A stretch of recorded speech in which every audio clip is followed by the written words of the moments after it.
আজকে আমি প্রথম কলেজে আসলাম, নতুন ভর্তি হয়েছি কলেজে। আর এসে একটা মেয়ের সাথে ধাক্কা খেলাম। আসলে আমি ইচ্ছে করে ধাক্কা খাইনি, ওই মেয়ে আমার উপর পড়ে যায়। আমি দাঁড়াতেই আমার গালে অনেকগুলো চড় থাপ্পড় মারতে শুরু করলো আর বলল, তোর এত বড় সাহস হয় কি করে আমাকে ধাক্কা দিস? ছোট লোকের বাচ্চা, আমার শরীরটা নষ্ট করে দিল। আমি তো থাপ্পড় খেয়ে আমতা আমতা করে বলতে লাগলাম, দেখেন, আমি ইচ্ছে করে ধাক্কা দেই নাই, আপনি তো। কথাটা বলা মাত্রই আবার গালে চড় দিল। চুপ, আর একটাও কথা বলবি না। তোকে আমি আজই কলেজ থেকে টিসি দিয়ে বের করার ব্যবস্থা করছি, দাঁড়া। কথাগুলো বলেই আমার সামনে দিয়ে চলে গেল, আর আমি হাঁ করে সেই দিকে তাকিয়ে আছি। একটু আগে কি হয়ে গেল আমার সাথে সেটা আমি এখনো বুঝে উঠতে পারলাম না। সামনে থেকে একটা ছেলে হাসতে হাসতে বলতে লাগলো, মামা, তুমি তো শেষ। যে মেয়ের উপর ধাক্কা খেয়েছো সে মেয়ে হলো এই কলেজের প্রিন্সিপাল স্যারের মেয়ে, আর অনেক রাগী। কথাটা শোনা মাত্র আমি ভয়ে কাঁপতে লাগলাম। আসলে আমি ক্ষেত মার্কা চেহারা নিয়ে কলেজে এসেছি, এরপর আবার ময়লা জামা কাপড় পরে এসেছি, তার উপর আবার বড় একটা চশমা পরেছি বলে সবাই আমাকে নিয়ে অনেক মজা করতেছে। এখন আমার পরিচয়টা দেওয়া যাক। আমি জাহিদ চৌধুরী। অন্য সবার মতো আমারও একটা ভালো পরিচয় আছে, কিন্তু সেটা এখন অজানাই থাক, পরে ধীরে ধীরে জানতে পারবেন। আমি সোজা ক্লাসে ঢুকলাম। কেউ আমাকে বসতে দিচ্ছে না আমার এমন ক্ষেত মার্কা চেহারা দেখে, তাই বাধ্য হয়ে একেবারে পিছনে চলে গেলাম। তাকিয়ে দেখি সেই মেয়েটা আমার দিকে রাগীভাবে তাকিয়ে আছে, যেন হাতে বেলে চিবিয়ে খাবে। সেই মেয়েটা সবার সাথে কি যেন বলতে লাগলো। একটু পর সবাই আমার দিকে কাগজের টুকরো ছিঁড়ে ছিঁড়ে ফেলতে লাগলো আর হাসতে লাগলো। আমি টেবিলের নিচে মুখ গুজে বসে আছি। একটু পর ক্লাসে স্যার আসলো, তাই সবাই চুপ হয়ে গেল। স্যার প্রথম দিন হওয়াতে সবার নাম জিজ্ঞেস করলো, আর একে একে সবার নাম পরিচয় দিতে বলল। এরপর ওই মেয়ের নাম বলাতে আমি শুনতে পারলাম তার নাম হৃদিতা। এরপর সবার শেষে আমার পালা আসলো। আমিও আমার নাম বললাম আর বললাম, আমার কেউ নেই, আমি একা। এটা শুনে সবাই অবাক হয়ে আমার দিকে তাকিয়ে রইল। আসলে আমার আসল পরিচয়টা সবার কাছ থেকে লুকিয়ে রেখেছি। তারপর সব ক্লাস শেষ করে যখন কলেজ থেকে বের হতে যাব, তখন হৃদিতা আমার সামনে আসলো আর আমাকে বলল, আয়, দাঁড়া। আমি দাঁড়িয়ে গেলাম। জি, আমাকে বলছেন? তুই ছাড়া আর কাকে ডাকবো? জি বলুন, কি দরকার? তুই আমার গায়ের উপর পড়েছিস, তোকে এত সহজে তো আর ছেড়ে দিতে পারি না। এক কাজ কর, তুই 50 বার উঠবোস কর এখন। এরপর তুই এখান থেকে যেতে পারবি, তা না হলে এখান থেকে এক পাও যেতে পারবি না।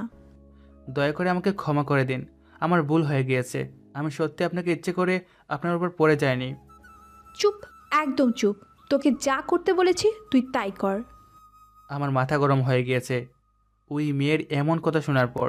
ইচ্ছা হচ্ছিল তার গালে চড় দেই, কিন্তু আমার পুরনো কথাগুলো মনে পড়ে গেল। বাবার সাথে প্রতিজ্ঞা করার কথা বলেছিলাম, যেদিন নিজের মতো করে কেরিয়ার করতে পারবো সেদিন আপনার সামনে আসব। কথাগুলো মনে পড়তেই আবার চুপ হয়ে গেলাম। আর তাই কোনো উপায় না পেয়ে যখন উঠবোস করতে যাব, তখন কেউ একজন আমার কাছে এসে বলতে লাগলো, ভাই, আপনি এখানে? আমি তাকিয়ে দেখলাম আমি আগের যে কলেজে পড়তাম সেই কলেজের এক ছোটো ভাই আমার সামনে। আমি তাকে চিনেও না চেনার বান করে বললাম, কে ভাই আপনি? ছেলেটা বলল, ভাই, আমি রিয়াজ। আপনি আমাকে চিনতে পারলেন না? আমি তাকে বললাম, আপনার কোথাও ভুল হচ্ছে। ছেলেটা আমাকে উঠিয়ে কিছু দূর নিয়ে গিয়ে বলল, ভাই, আপনি এমন করছেন কেন? এবার আমি রিয়াজকে বললাম, তুই এখানে কি করিস? ভাই, আমি আসলাম এই কলেজে আমার এক ভাইকে কারা যেন মেরেছে, তাদের সাথে দেখা করতে। আর এসে দেখি আপনি এখানে। তা ভাই, আপনার এই অবস্থা কেন? তোকে পরে সব বুঝিয়ে বলবো, এখন তুই আমার আসল পরিচয় কাউকে বলবি না, প্লিজ আমাকে কথা দে। ভাই, আপনাকে আমি বাঘের চেয়েও ভয় পাই। আর আপনার কথা আমি না রেখে পারবো নাকি? আপনি যা বলতে বলবেন আমি তাই করব। আচ্ছা, তাহলে আপাতত তুই এখান থেকে যা।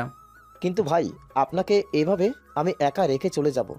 আর দেখে তো মনে হচ্ছে এরা সবাই আপনাকে দিয়ে অনেক মজা করছে। আপনি শুধু একবার বলুন, আমি সবগুলোকে মজা দেখিয়ে দিচ্ছি। না, তা আর করতে হবে না। আমি সব কিছু ছেড়ে দিয়েছি আর এখন থেকে ভালো মতো চলবো। তাই যাই হোক না কেন, তুই আর এর মধ্যে জড়াবি না।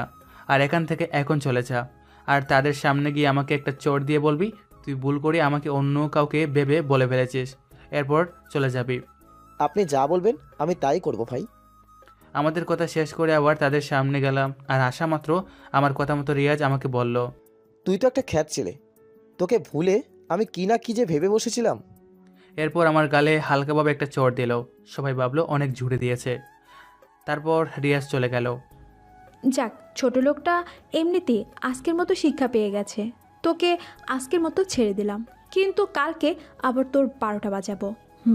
বলে রিদিতা আর তার বন্ধু বান্ধবীরা সবাই চলে গেল। আমিও সেখান থেকে আমার বাসায় চলে আসলাম। বাসা বলতে একটা রুম ভাড়া নিয়েছি, কলেজ থেকে 5 মিনিটের রাস্তা। রুমে এসে ভাবতে লাগলাম কী ছিলাম আর কি হয়ে গেলাম। আগের পুরনো কথাগুলো মনে পড়ে গেল, আর 2 চোখ দিয়ে পানি বের হতে লাগলো। বাবার সেই কথাগুলো এখনও কানের মধ্যে শুনতে পাচ্ছি। তোর মতো খারাপ ছেলে আমি আর চাই না। আমার বাসা থেকে বের হয়ে যা। এমন নেশাখোর ছেলে দরকার নেই আমাদের। যা, বেরিয়ে যা, আমার বাড়ি থেকে বেরিয়ে যা। সেদিনের পর থেকে আমি বাড়ি থেকে বের হয়ে এখানে চলে এসেছি, আর মনে মনে প্রতিজ্ঞা করেছি নিজেকে পরিবর্তন করে ভালো ছেলে হয়ে এরপর বাবার সামনে যাব, এর আগে না। হঠাৎ এগুলো ভাবছি আর পেটের মধ্যে ইঁদুর দৌড়াদৌড়ি করতে শুরু করতে লাগলো। তাই আর কিছু না ভেবে সোজা চলে গেলাম খাবার রান্না করতে। রান্না করে গিয়ে অনেক কষ্টে কিছু হালকা খাবার রান্না করে সেগুলো দিয়ে খেয়ে নিলাম। জীবনে কখনো যে ছেলে রেস্টুরেন্টের খাবার ছাড়া খেত না, সেই ছেলে আজকে ভাত রান্না করে খায়। এগুলো ভাবতেই অবাক লাগে। আসলে সময় মানুষকে অনেক কিছু শিখিয়ে দেয়। এরপর চলে গেলাম টিউশনিতে। অনেক কষ্টে এই টিউশনিটা পেয়েছিলাম, আর মাস শেষে যে টাকা পেতাম সেই টাকা দিয়ে নিজের সব খরচ জোগাতাম। এরপর বাসায় আসলাম আর পড়তে শুরু করলাম। তারপর রাত 10টায় বাহির থেকে আনা কিছু খাবার ছিল, সেটা খেয়ে আবার পড়তে শুরু করলাম। আমি নিজেকে প্রমাণ করেই দেখাবো যে আমিও চাইলে ভালো ছেলে হয়ে দেখাতে পারি। এরপর পড়তে পড়তে কখন যে ঘুমিয়ে পড়লাম তা আমার জানা ছিল না। ঘুম ভাঙলো মোবাইলের অ্যালার্মের শব্দে। সেটা বন্ধ করে উঠে গিয়ে দেখি 4:30 বাজে। উঠে অজু করে নামাজ আদায় করে সকালের রান্না শেষ করে সেগুলো খেয়ে কলেজের উদ্দেশ্যে রওনা দিলাম। কলেজের সামনে আসতেই দেখলাম রিদিতা আর তার বন্ধুরা আমার দিকে চেয়ে আছে। একটু পর আমাকে রিদিতা তার সামনে ডাক দিল। আমি তাদের সামনে যেতে রিদিতা বলে উঠল, তুই কিভাবে এমন নামি দামি কলেজে ভর্তি হতে পারলি? তোর যে অবস্থা, আমারই তো তোকে দেখলেই বমি আসে। তুই কি ঠিকমতো গোসল করিস না নাকি? হ্যাঁ। আমি চুপ, কিছু বলছি না, শুধু রিদিতার কথা শুনে যাচ্ছি। একটু পর রিদিতা আমাকে বলল, এখন তুই আমাদের সবার জুতাগুলো পরিষ্কার করে দে। এটাই হলো তোর আজকের শাস্তি। আমি আর কিছু বললাম না। তাদের সামনে গিয়ে তাদের জুতাগুলো পরিষ্কার করে দিতে লাগলাম, আর মনে হলো আমার চোখ দিয়ে পানি বের হচ্ছে। আগে কী ছিলাম আর আজকে কি হচ্ছে, সবই ভাগ্যের খেলা। আমি সবার জুতাগুলো পরিষ্কার করার সময় ভুল করে রিদিতার পায়ে আমার হাত লেগে যায়, আর তাতে রিদিতা আমাকে একটা লাথি মারলো আর বলতে লাগলো, তোর সাহস কি করে হয়? ছোট লোকের বাচ্চা, আমাকে স্পর্শ করিস? আমি লাথির কারণে কিছুটা পেছনে চলে যাই। এরপর বললাম, ভুল হয়ে গিয়েছে, আমাকে ক্ষমা করে দিন। এরপর রিদিতা আমার উপর কিছু টাকা চুরি দিয়ে সেখান থেকে চলে যায়। আমিও বসে বসে সেই টাকাগুলো নিয়ে ক্লাসে চলে যাই। মনে মনে ভাবলাম লজ্জার কিছু নেই, এমনি তো আর টাকা পাইনি, কষ্ট করে জুতা পরিষ্কার করে টাকা পেয়েছি। এরপর ক্লাসে স্যার চলে আসলো আর আমাদের ক্লাস শুরু করে দিল। মন দিয়ে ক্লাস করতে লাগলাম, আর একটু পর পর রিদিতার দিকে আর চোখে তাকাচ্ছি। আসলে মেয়েটার চেহারাটা পুরো জোশ, একদম পরীর মতো। দেখলেই চেয়ে থাকতে মন চায়, এজন্য আকাশ থেকে কোনো পরী ভুল করে এই পৃথিবীতে চলে এসেছে। এগুলো ভাবছি আর রিদিতার দিকে তাকিয়ে আছি। একটু পর স্যার আমাকে জিজ্ঞেস করলো আমি কি করছি। আমি বললাম, কই কিছু না তো। তাই স্যার আমাকে বললো এতক্ষণ উনি যা পড়িয়েছেন সেগুলো থেকে একটা প্রশ্ন করবে, তার উত্তরের জন্য আমি ঠিকভাবে দেই। এরপর স্যার আমাকে অনেক কঠিন একটা প্রশ্ন করলো। সবাই তো অবাক, কারণ এমন প্রশ্নের উত্তর দেওয়া ইম্পসিবল। হৃদিতার দিকে তাকিয়ে দেখি সে আর তার বন্ধুরা আমার দিকে চেয়ে হাসছে মিটিমিটি। রিদিতা মনে মনে ভাবল, আজকে একদম উচিত শিক্ষা পাবে, কারণ এই প্রশ্নের উত্তর আজ পর্যন্ত কেউ দিতে পারেনি। আমি স্যারের কথা শেষ হওয়ার পর প্রশ্নের উত্তরটা দিতে শুরু করলাম। এটা থেকে সবাই তো রীতিমতো বেবাচাকা খেয়ে গিয়েছে। স্যার আমাকে বলল, বাহ, তুমি তো অনেক ভালো ছাত্র। আশা করি তুমি এই কলেজের নাম উজ্জ্বল করবে আর অনেক বড় হতে পারবে। ক্লাস শেষ করে স্যার যখন চলে গেল, এরপর সবাই আমার দিকে হা হয়ে তাকিয়ে আছে, কারণ আমার মতো খেত ছেলে কীভাবে এত কঠিন প্রশ্নের উত্তর দিয়ে দিলাম। কিছুক্ষণ পর 2জন ছেলে আমার সামনে এসে আমার সাথে কথা বলতে চলে আসলো। হাই, আমি অনিক। আর আমি রাকিব। আমি জাহিদ। আচ্ছা, আমরা কি বন্ধু হতে পারি? ঠিক আছে, আমার তাতে কোনো সমস্যা নেই, যদি আপনাদের সমস্যা না থাকে। ওই, তুই আমাদের আপনি করে বলছিস কেন? তুই করে বল, তা না হলে তোর সাথে কথা নেই। আচ্ছা ঠিক আছে, তুই করে বলবো। আরও কিছু কথা বলে তাদের সাথে ক্লাস শেষ করে রুম থেকে চলে ক্যান্টিনে চলে গেলাম। সেখানে গিয়ে দেখি রিদিতা আর তার বন্ধুরা আগে থেকে চলে এসেছে। আমাকে দেখেই বলতে লাগলো। ওই আবুল, এদিকে আয়। আমাকে বলছেন? তুই ছাড়া আর কাকে বলবো? কিন্তু আমার নাম তো আবুল না, আমার নাম জাহিদ। চুপ, ছোট লোক। তুই এখানে কি করিস? তুই এখানে আসলে এই পরিবেশটা নষ্ট হয়ে যাবে। যা এখান থেকে, চলে যা। তুমি আমার বন্ধুর সাথে এভাবে কথা বলছো কেন? বাহ, আবুলের আবার বন্ধু হয় নাকি? কেন, বন্ধু কি বড় লোকদেরই থাকে নাকি? এই আবুলের জন্য তোরা আমার সাথে এই বড় বড় কথা বলছিস? তোদের আমি আজ 12টা বাজিয়ে দিব। দয়া করে ওদের কিছু বলবেন না, আমার জন্য তারা আপনার সাথে এভাবে কথা বলেছে, তাই আমাকে যা বলার বলুন। ঠিকই তো, তোর জন্য আজকে আমাকে এভাবে কথাগুলো বলেছে। আজকে তোর খবর আছে। কথাটা বলতে রিদিতা আবার আমার গালে একটা চড় মেরে দেয়, এরপর চলে যায়। আমি ও গালে হাত দিয়ে দাঁড়িয়ে আছি। অনিক আর রাকিব বলল, তুই চুপচাপ এভাবে মার খেয়ে যাবি? কি করব বলো, তাছাড়া আর যে আমার কিছু করার নেই। কিছু বললেই তো আবার কলেজ থেকে যদি বের করে দেয়, তাহলে তো আমার সব কেরিয়ার শেষ হয়ে যাবে রে। আচ্ছা বাদ দে, মন খারাপ করিস না, আমরা তোর সাথে সবসময় পাশে থাকবো। আচ্ছা চল, খেয়ে বাসায় চলে যাই, আমার আবার অনেক কাজ আছে। খাওয়া শেষ করে কলেজ থেকে বের হয়ে বাসায় গিয়ে ফ্রেশ হয়ে সোজা চলে গেলাম টিউশনিতে। এরপর আবার বাসায় এসে পড়তে শুরু করলাম। এভাবে 3টা মাস কেটে গিয়েছে। আর অনিক আর রাকিবের সাথে আমার বন্ধুত্ব অনেক গভীর হয়েছে। আর এরই মধ্যে তো হৃদিতার অত্যাচার আছে। প্রতিদিন আমাকে নানান অজুহাতে আমাকে অনেক অপমান করে। এরপর হঠাৎ একদিন ক্লাসে এসে স্যার বলল, 2 দিন পর কলেজ থেকে শিক্ষা সফরে যাব, সবাই ফর্ম পূরণ করে দিও। স্যার, আমরা সবাই কি যাচ্ছি? সবাই যাচ্ছে, কিন্তু কেন? না, বলছিলাম কি, ওই ছোট লোকটাকে না নিয়ে গেলে হয় না? সে গেলে তো আমাদের পিকনিকটাই মাটি হয়ে যাবে। তুমি কার কথা বলছো? আর কলেজের সবাই সমান, কেউ ছোট আর বড় না। ওই যে পিছনে যে ছেলেটা আছে তার কথা বলছি। তাকে দেখলে আমার গা ঘিন ঘিন করে। প্লিজ আপনি তার নাম্বার দিয়ে দিন, তাহলে আমরা সবাই খুশি হব। দেখো রিদিতা, কলেজের সবাই সমান, কেউ ছোট আর কেউ বড় নেই, সুতরাং সবাই যাব, এটাই ফাইনাল। রিদিতা মনে মনে রাগে ফেটে যাচ্ছে। কি করবে বুঝে উঠতে পারছে না। ক্লাস শেষ, তাই রিদিতা সোজা জাহিদের কাছে চলে গেল আর বলল, তুই ভুলো আমাদের সাথে যাবি না। আর যদি চাস তাহলে তোর এমন অবস্থা করব যেন 1 মাস হসপিটালে থাকতে পারিস। আচ্ছা ঠিক আছে, আমি যাব না। আর আমার কাছে পিকনিকে যাওয়ার মতো টাকাও নাই, তাই আপনি টেনশন করবেন না। ঠিক আছে, কথাটা মনে থাকে যেন। একটু পর অনিক আর রাকিব আমার কাছে একটা ফর্ম নিয়ে এসে বলে, বন্ধু, এটা পূরণ কর তাড়াতাড়ি। কি এটা? পিকনিকে যাওয়ার ফর্ম। না রে বন্ধু, তোরা যা, আমি যাব না, আমার কাজ আছে অনেক। তুই না গেলে আমরা কেউ যাব না। তোরা বুঝবার চেষ্টা কর, আমি গেলে অনেক সমস্যা হবে। দেখলেই তো রিদিতা আমাকে সবার সামনে কিভাবে অপমান করেছে। আরে বাদ দে তো ওই মেয়ের কথা। তুই যাবি আমাদের সাথে থাকবি আর মজা করবি, আর তোদের টাকা আমি দিব, এই আমি আগে থেকে বলে দিলাম। শালা মাইর খাবি কিন্তু, টাকা আমি দেব। এভাবেই তাদের মাঝে মজার ঝগড়া আর খুনসুটি হতে হতে 2 দিন পর কলেজের সামনে সবাই হাজির হলো। বাসের সামনে আর বাসের সামনে আসতেই রিদিতা দেখলো আবুলটা বাসের ভেতর ঢুকছে। রিদিতার তো তা দেখে রাগে ফেটে যাচ্ছে। সবাই বাসে বসে বক্সের তালে তালে গান গাইছে আর নাচানাচি করছে। এদিকে আমি পিছনের সিটে এক কোণে বসে আছি, যাতে আবার কোনো জামালায় না পড়তে হয়। এরপর সারা রাত বাসে ঘুমানোর পর সকালবেলা আমরা নামলাম কক্সবাজার। সবাই একে একে বাস থেকে নামতে লাগলো। আমি আর অনিক আর রাকিব আমরা একসাথে নামলাম। স্যার আমাদের সবাইকে ডাক দিয়ে বললেন এখানে যেন কোনো ধরনের সমস্যা না করি, আর কাউকে না বলে একা একা দূরে কোথাও না যাই। এরপর সবাইকে হোটেলে নিয়ে গেল, যেটা আগে থেকে বুকিং করা ছিল। আমাদের 3 জনের একটা রুম চাবি দিল। আমরা রুমে গিয়ে রেস্ট নিলাম, আর কিছুক্ষণ পর সবাই ঘুমিয়ে পড়লাম। এরপর দুপুরে উঠে সবাই খাওয়া শেষ করে বিকালবেলা আবার সবাই এক জায়গায় হাজির হলাম। স্যার বলল, সবাই এখন আশেপাশে ঘুরতে যাও, কিন্তু ভুলেও বেশি দূরে যাবে না, তাহলে তার বিরুদ্ধে কঠিন ব্যবস্থা নেওয়া হবে। বাড়ি আসতেই স্যার বলল, সবাই একসাথে হও, গ্রুপ ছবি তুলতে হবে। সবাই যখন একসাথে হলো তখন রিদিতা বলল, স্যার, ওই আবুল যেন আমাদের সাথে না আসে, তাহলে আমরা কেউ ছবি তুলব না। আমি দেখলাম রিদিতার সাথে সাথে তার বন্ধুরাও আমাকে তাদের সাথে আসতে না করছে। তখন স্যার বলল, দেখো, এটা ঠিক না, তোমরা সবাই ছেলেটাকে এইভাবে অপমান করতে পারো না, আর এটা কলেজের নিয়ম, সবাইকে ছবিতে থাকতে হবে। তাহলে আপনি ওর ছবি তুলেন, আমরা সবাই গেলাম। আপনারা কেউ যাবেন না, আর আমার ছবি তুলতে কোনো ইচ্ছা নেই। আপনারাও ছবি তুলুন, আমি অন্যদিকে আছি।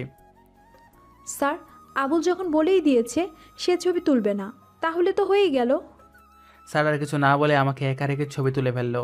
আমি অন্যদিকে আনমনে তাকিয়ে আছি। একটু পর আমার কাঁধে কে যেন হাত রাখলো। পিছনে তাকিয়ে দেখি অনিক আর রাকিব আমার দিকে রাগের দৃষ্টিতে তাকিয়ে আছে। কিরে, তোরা আমার উপর এভাবে রাগীভাবে তাকিয়ে আছিস কেন? তুই ছবি তুলতে আসলি না কেন? এমনি রে, আমার এগুলো ভালো লাগে না। তুই রিদিতাকে কেন তো ভয় পাস? আমরা তো তোর সাথে আছি। আমি চাই না আমার জন্য তোদের কোনো ক্ষতি হোক। আচ্ছা চল, সাগরের পাড় দিয়ে হাঁটি, ভালো লাগবে। আমরা সাগরের পাড় দিয়ে হাঁটাহাঁটি করছি, আর অন্যদিকে রিদিতা আর তার বন্ধুরা বক্স দিয়ে নাচানাচি করছে আর হইহুল্লার করছে।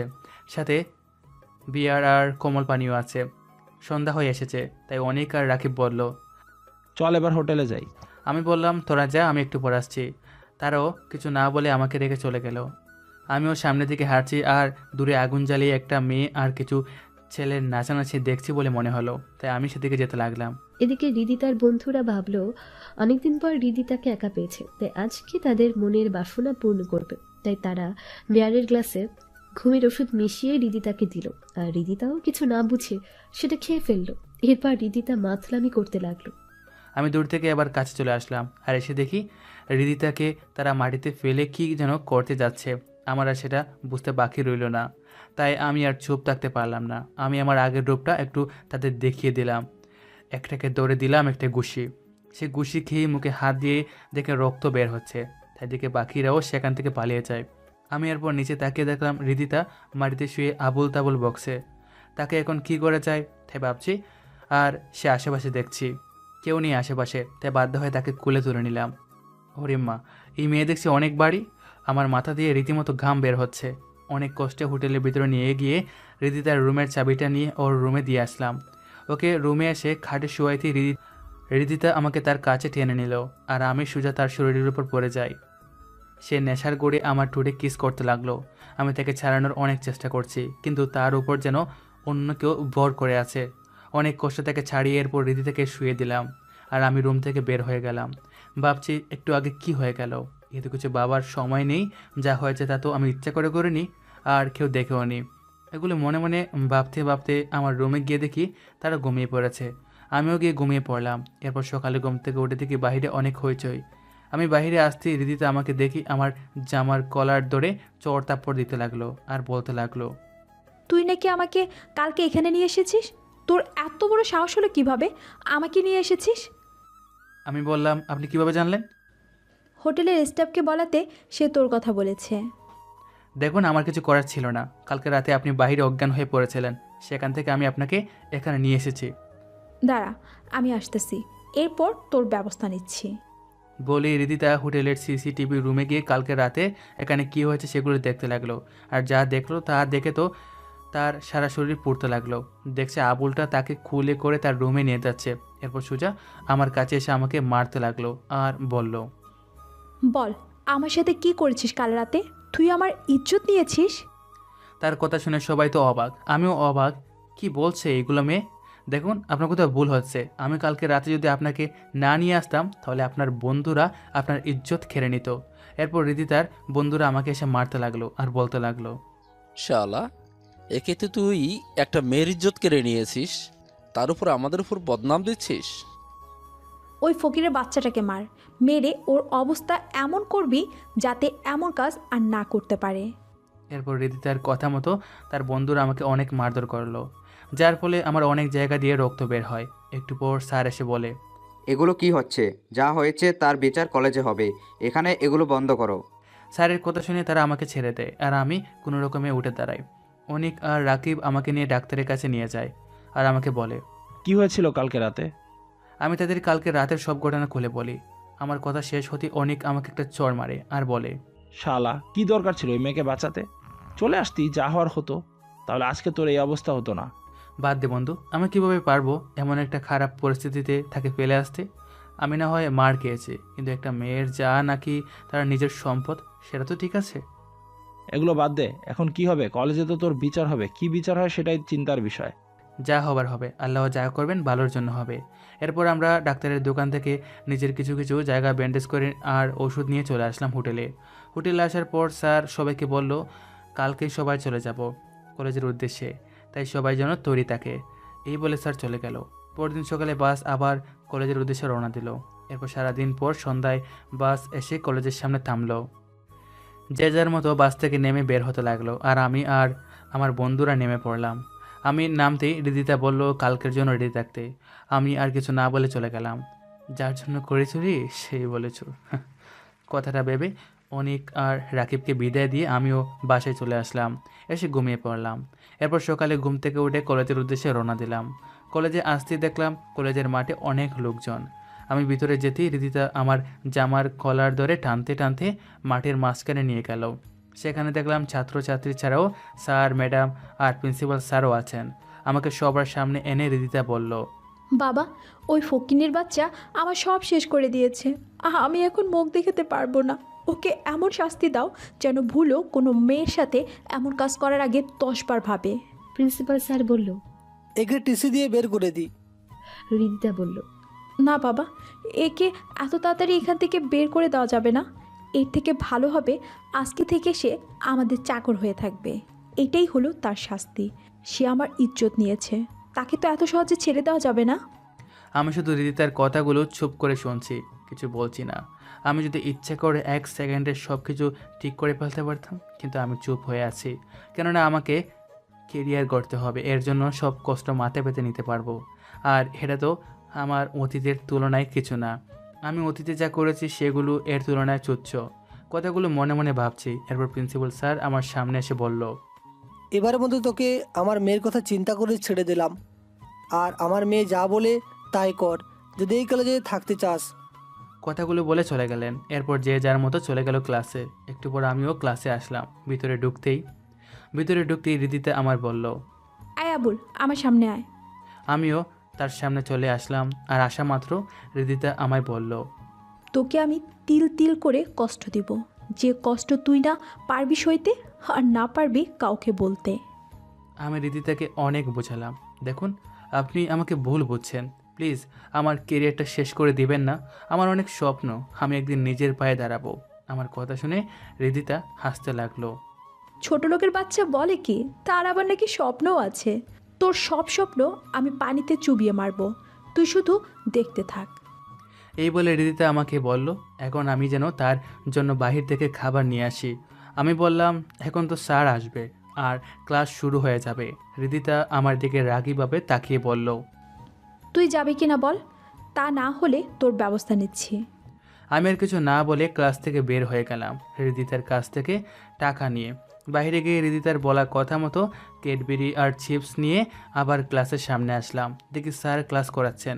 আমাকে দেখে স্যার বলল ক্লাস ফাঁকি দিয়ে কোথায় গিয়েছিলাম। আমি চুপ করে থাকতে স্যার আবারও অনেক কথা শোনাতে লাগলো। এরপর আমাকে বাহিরেই থাকতে বললেন। আমিও চুপ হয়ে আছি বাহিরে। এরপর স্যার ক্লাস শেষ করে বাহিরে বের হলে আমি ভিতরে গিয়ে রিদিতার হাতে খাবারের প্যাকেটটি দিয়ে আবার পিছনে চলে আসলাম। আর ভাবতে লাগলাম এভাবে তো আর আমি নিজের কেরিয়ার করতে পারবো না, আমাকে কিছু একটা ভাবতে হবে। বাকি ক্লাসগুলো শেষ করে আমি আর আমার বন্ধুরা কলেজের বাহিরে বের হব।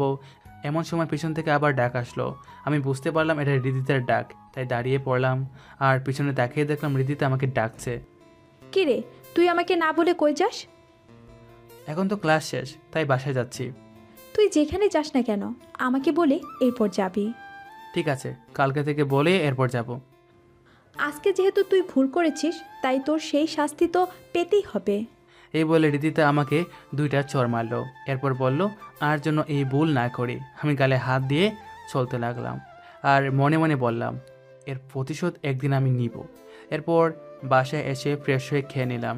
এরপর গেলাম টিউশনিতে। সেখানে গিয়ে দেখি আন্টির পাশে একটা মেয়ে কথা বলছে। আমি তাদের সামনে দিয়ে পাশ কাটিয়ে আসার সময় দেখলাম মেয়েটার কেউ না রিদিতা। আমাকে দেখি সে রাগে ফায়ার হয়ে আছে। আমিও সেখানে না থেকে আমার ছাত্রছাত্রীদের কাছে গেলাম আর চোখে দেখলাম রিদিতা আমার দিকে হাত দিয়ে ইশারা করে আন্টিকে কি যেন বলছে। আমি আর সেদিকে না চেয়ে পড়াতে লাগলাম। পড়ানো শেষ করে যখন চলে যাব তখন আন্টি এসে আমার কাছে টাকা দিল। আমি তো অবাক, মাস শেষ না হতেই টাকা কেন? তাই আমি আন্টিকে বললাম আন্টি মাস তো শেষ হয় নাই, আর আমি তো আপনার কাছে টাকাও চাই নাই, তাহলে টাকা দিলেন যে? আসলে বাবা, তোমাকে আর কাল থেকে এখানে আসতে হবে না, আমরা নতুন শিক্ষক নিয়োগ দিয়েছি। কেন আন্টি, আমি কি খারাপভাবে পড়াচ্ছি? না বাবা, তা নয়, তুমি অন্য জায়গাতে পড়াও গিয়ে, আর কিছু বলতে পারবো না। এগুলি বলি আন্টি আমাকে বিদায় করে দিলেন। আমি কি বলবো বুঝলাম না। শেষ সম্বল টিউশনিটাও রিদিতা আমার কাছ থেকে কেড়ে নিল। এখন আমি কি করব? না, আমাকে এভাবে ভেঙে পড়লে হবে না, কাজ খুঁজতে হবে। কিন্তু এখন কি কাজ করব এগুলো ভাবছি আর রাস্তা দিয়ে হাঁটছি। হাঁটতে হাঁটতে সামনে চোখ পড়লো একটা গাড়ির গ্যারেজের সামনে। কাজের ছেলে নিবে এমন একটা নিয়োগ বিজ্ঞপ্তি দেওয়া আছে। আমি আর কিছু না ভেবে সেখানে গিয়ে কাজের জন্য কথা বলতে আমাকে বললো কাজ অনেক কষ্টের হবে, পারবো কি না। আমি বললাম হ্যাঁ আমি পারবো। এরপর আমাকে আমার কাজ বুঝিয়ে দিলেন। কাজ হলো গাড়ি ধোয়া আর পরিষ্কার করা। যাক, অবশেষে একটা কাজ তো পেলাম। কাজ শেষ করে বাসায় এসে খাবার খেয়ে পড়তে শুরু করলাম। এরপর গভীর রাতে ঘুমিয়ে পড়লাম। পরদিন সকালে কলেজে গেলাম। ভিতরে আসতে আবার রীতিতে ডাক দিল। ওই আবুল, এদিকে আয়। জি বলুন। তুই এরকম খ্যাত মার্কা হয়ে কলেজে আসিস কেন? গরিব মানুষের আবার হেড থেকে ভালো কিছু হয় নাকি? আমি তোকে কিছু টাকা দিই, তুই তারপরও এভাবে কলেজে আসিস না। যতই হোক তুই আমার চাকর বলে কথা, আমার একটা মান সম্মান আছে তো। আমি ভেবেছিলাম হয়তো মেয়েটা ভালো হয়ে গিয়েছে, কিন্তু আমি ভুল ছিলাম। এই মেয়ের মতো অহংকারী মেয়ে কখনো ভালো হতে পারে না। না থাক, তা আর আমার প্রয়োজন নেই। আমি যেভাবে আছি ভালো আছি। চুপ, তোর জন্য আমাকে ছোট হতে হবে সেটা আমি কখনো মেনে নেব না। তাই আমি যা বলছি তুই তাই কর। আমি কি করবো কিছু বুঝে উঠতে পারছি না। এর পিছনে অবশ্যই কারণ আছে, আর সে কারণটা হলো আমাকে ভালো পোশাকে দেখলে আমার মনে হয় না কোনো মেয়ে আমাকে দেখে ক্রাশ না খেয়ে থাকতে পারবে। কারণ আমি জিম করে শরীরকে সিক্স প্যাক বানিয়েছি অনেক আগেই। এর উপর আবার আমার মাথায় যে চুল আছে সে চুলের যে স্টাইল আছে সেই স্টাইল করতে লাখ লাখ টাকা খরচ করেছি। এখন যদি আমার আসল রূপে সবাই দেখে ফেলে তাহলে আমার জন্য সেটা মোটেও ভালো কথা না। কি করব ভাবছি, এমন সময় মনে পড়লো রীতিতাকে একটু রাগানো যাক, তাহলে হয়তো এবারের মতো বেঁচে যাব। তাই কথা মতো রীতিতাকে বললাম, আচ্ছা আপনি আমাকে সবসময় আবুল বলেন কেন? আপনি নিজেই তো একটা মেন্টাল। রীতিতা তো আমার মুখ থেকে এমন কথা শুনে রেগে আগুন। ফায়ার সার্ভিসের প্রয়োজন হবে বলে মনে হচ্ছে। তাই উপায় না পেয়ে সেখান থেকে দিলাম এক ছপ্পট। রীতিতা আমার পিছন থেকে বলতে লাগলো, ওই কই যাস? দাঁড়া দাঁড়া দাঁড়া বলছি, তা না হলে তোর খবর আছে। রীতিতা আমায় পিছন থেকে বলতে লাগলো। আমাকে আর পায়কে, আমি শুধু সেখান থেকে চলে ক্লাসে ঢুকে গেলাম। মনে মনে ভাবছি, যাক বাবা, অনেক বড় বিপদ থেকে বেঁচে গিয়েছি। এখন কোনো রকমভাবে ক্লাসগুলো শেষ করতে পারলেই হলো। একটু পর রীতিতা আর তার বন্ধুরা ক্লাসে ঢুকে গেল। এর সাথে স্যারও ভিতরে ঢুকলো। আমি মনে মনে ভাবছি আল্লাহ অল্পতে বাঁচিয়ে দিলেন। রীতিতার দিকে তাকাতেই সে আমার হাতে ইশারায় বোঝাচ্ছে আজকে আমি শেষ। আমি একটু ডুব কিনলাম, যেভাবেই হোক ক্লাস শেষ করে কোনো দিকে না থাকে এক দূরে কলেজ থেকে বের হয়ে যাব। কারণ আমি চাই না এটা নিয়ে আবার বাড়তি ঝামেলায় পড়ি। তাই যেমনভাবে তেমন কাজ। সব ক্লাস শেষ হতেই কাউকে কিছু না বলেই দিলাম এক দূরে কলেজের বাইরে। এরপর বাইরে গিয়ে ভাবছি এভাবে আর কতদিন দৌড়ে দৌড়ে পালিয়ে বাঁচবো। তো যা আছে কপালে পরে দেখা যাবে। এখন গ্যারেজে চলে যাই। কাজটা আমার জন্য ভালোই হয়েছে। দুপুর 2টা থেকে সন্ধ্যা 6টা পর্যন্ত গ্যারেজে গিয়ে বড় ভাইকে সালাম জানিয়ে কাজে লেগে পড়লাম। এভাবে প্রায় 3 মাস চলে গেল। সব ঠিকই আছে, কিন্তু রীতিতার শাস্তির কোনো কমতি রাখে না আমার জন্য। প্রতিদিন একটা না একটা শাস্তি আমার জন্য থাকবেই, আর আমিও সেগুলো চুপ করে শুয়ে যাই। কালকেই তো আমাকে শাস্তি হিসাবে কলেজের বড় মাঠ 10 বার চক্কর দিতে বলেছে। আমিও তাই করলাম। 10 বার এত বড় মাঠ সহজেই তো আর চক্কর দেওয়া যায় না। আমার বেলায়ও তাই হলো। আমার হাঁটতে অনেক কষ্ট হচ্ছিল, কিন্তু রীতিতার মন একবারও গলেনি। 10 বার চক্কর দেওয়ার পর আমার মুক্তি হলো। এখন আমি গাড়ির মেকানিক। এই কয়েকদিনে অনেক কিছু শিখেছি। আমার একটা ভালো গুণ আছে, সেটা হলো আমি একবারে যে জিনিসটা দেখব সেটা খুব সহজেই শিখে নিতে পারি। তাই আমার এই কাজগুলো শিখতে বেশি দেরি হলো না। এমনই একদিন কাজ করার সময় গ্যারেজে একটা গাড়ি আসলো। গাড়ির ভিতর থেকে যে নামলো তাকে দেখে আমি পুরাই অবাক, কারণ গাড়ি থেকে আর কেউ না, রীতিতা নেমেছে। সে নেমেই আমাকে দেখতে পেয়ে বলল, বাহ, তুই এখানে কাজ করিস? কি করব বলুন, আগের টিউশনিটা তো আপনি আমার কাছ থেকে কেড়ে নিলেন, তাই বাধ্য হয়ে এই জায়গাতে কাজ করছি। বেশ করেছিস। তোকে টিউশনি থেকে বের করে দিয়ে বেশি কথা বললে এই জায়গা থেকেও তোকে তাড়ানোর ব্যবস্থা করব। আমি আর বেশি কথা না বলে বললাম, তা কি সমস্যা হয়েছে গাড়ির? কেন? সে কথা আমি তোকে কেন বলবো? কারণ এখানে গাড়ি আমি ঠিক করি। মানে তুই আমার গাড়িতে হাত দিবি? তুই জানিস এই গাড়ির দাম কত? তোর মতো ফকিন্নি আমার গাড়িতে হাত দিলেই তো আমার গাড়ির সৌন্দর্য নষ্ট হয়ে যাবে।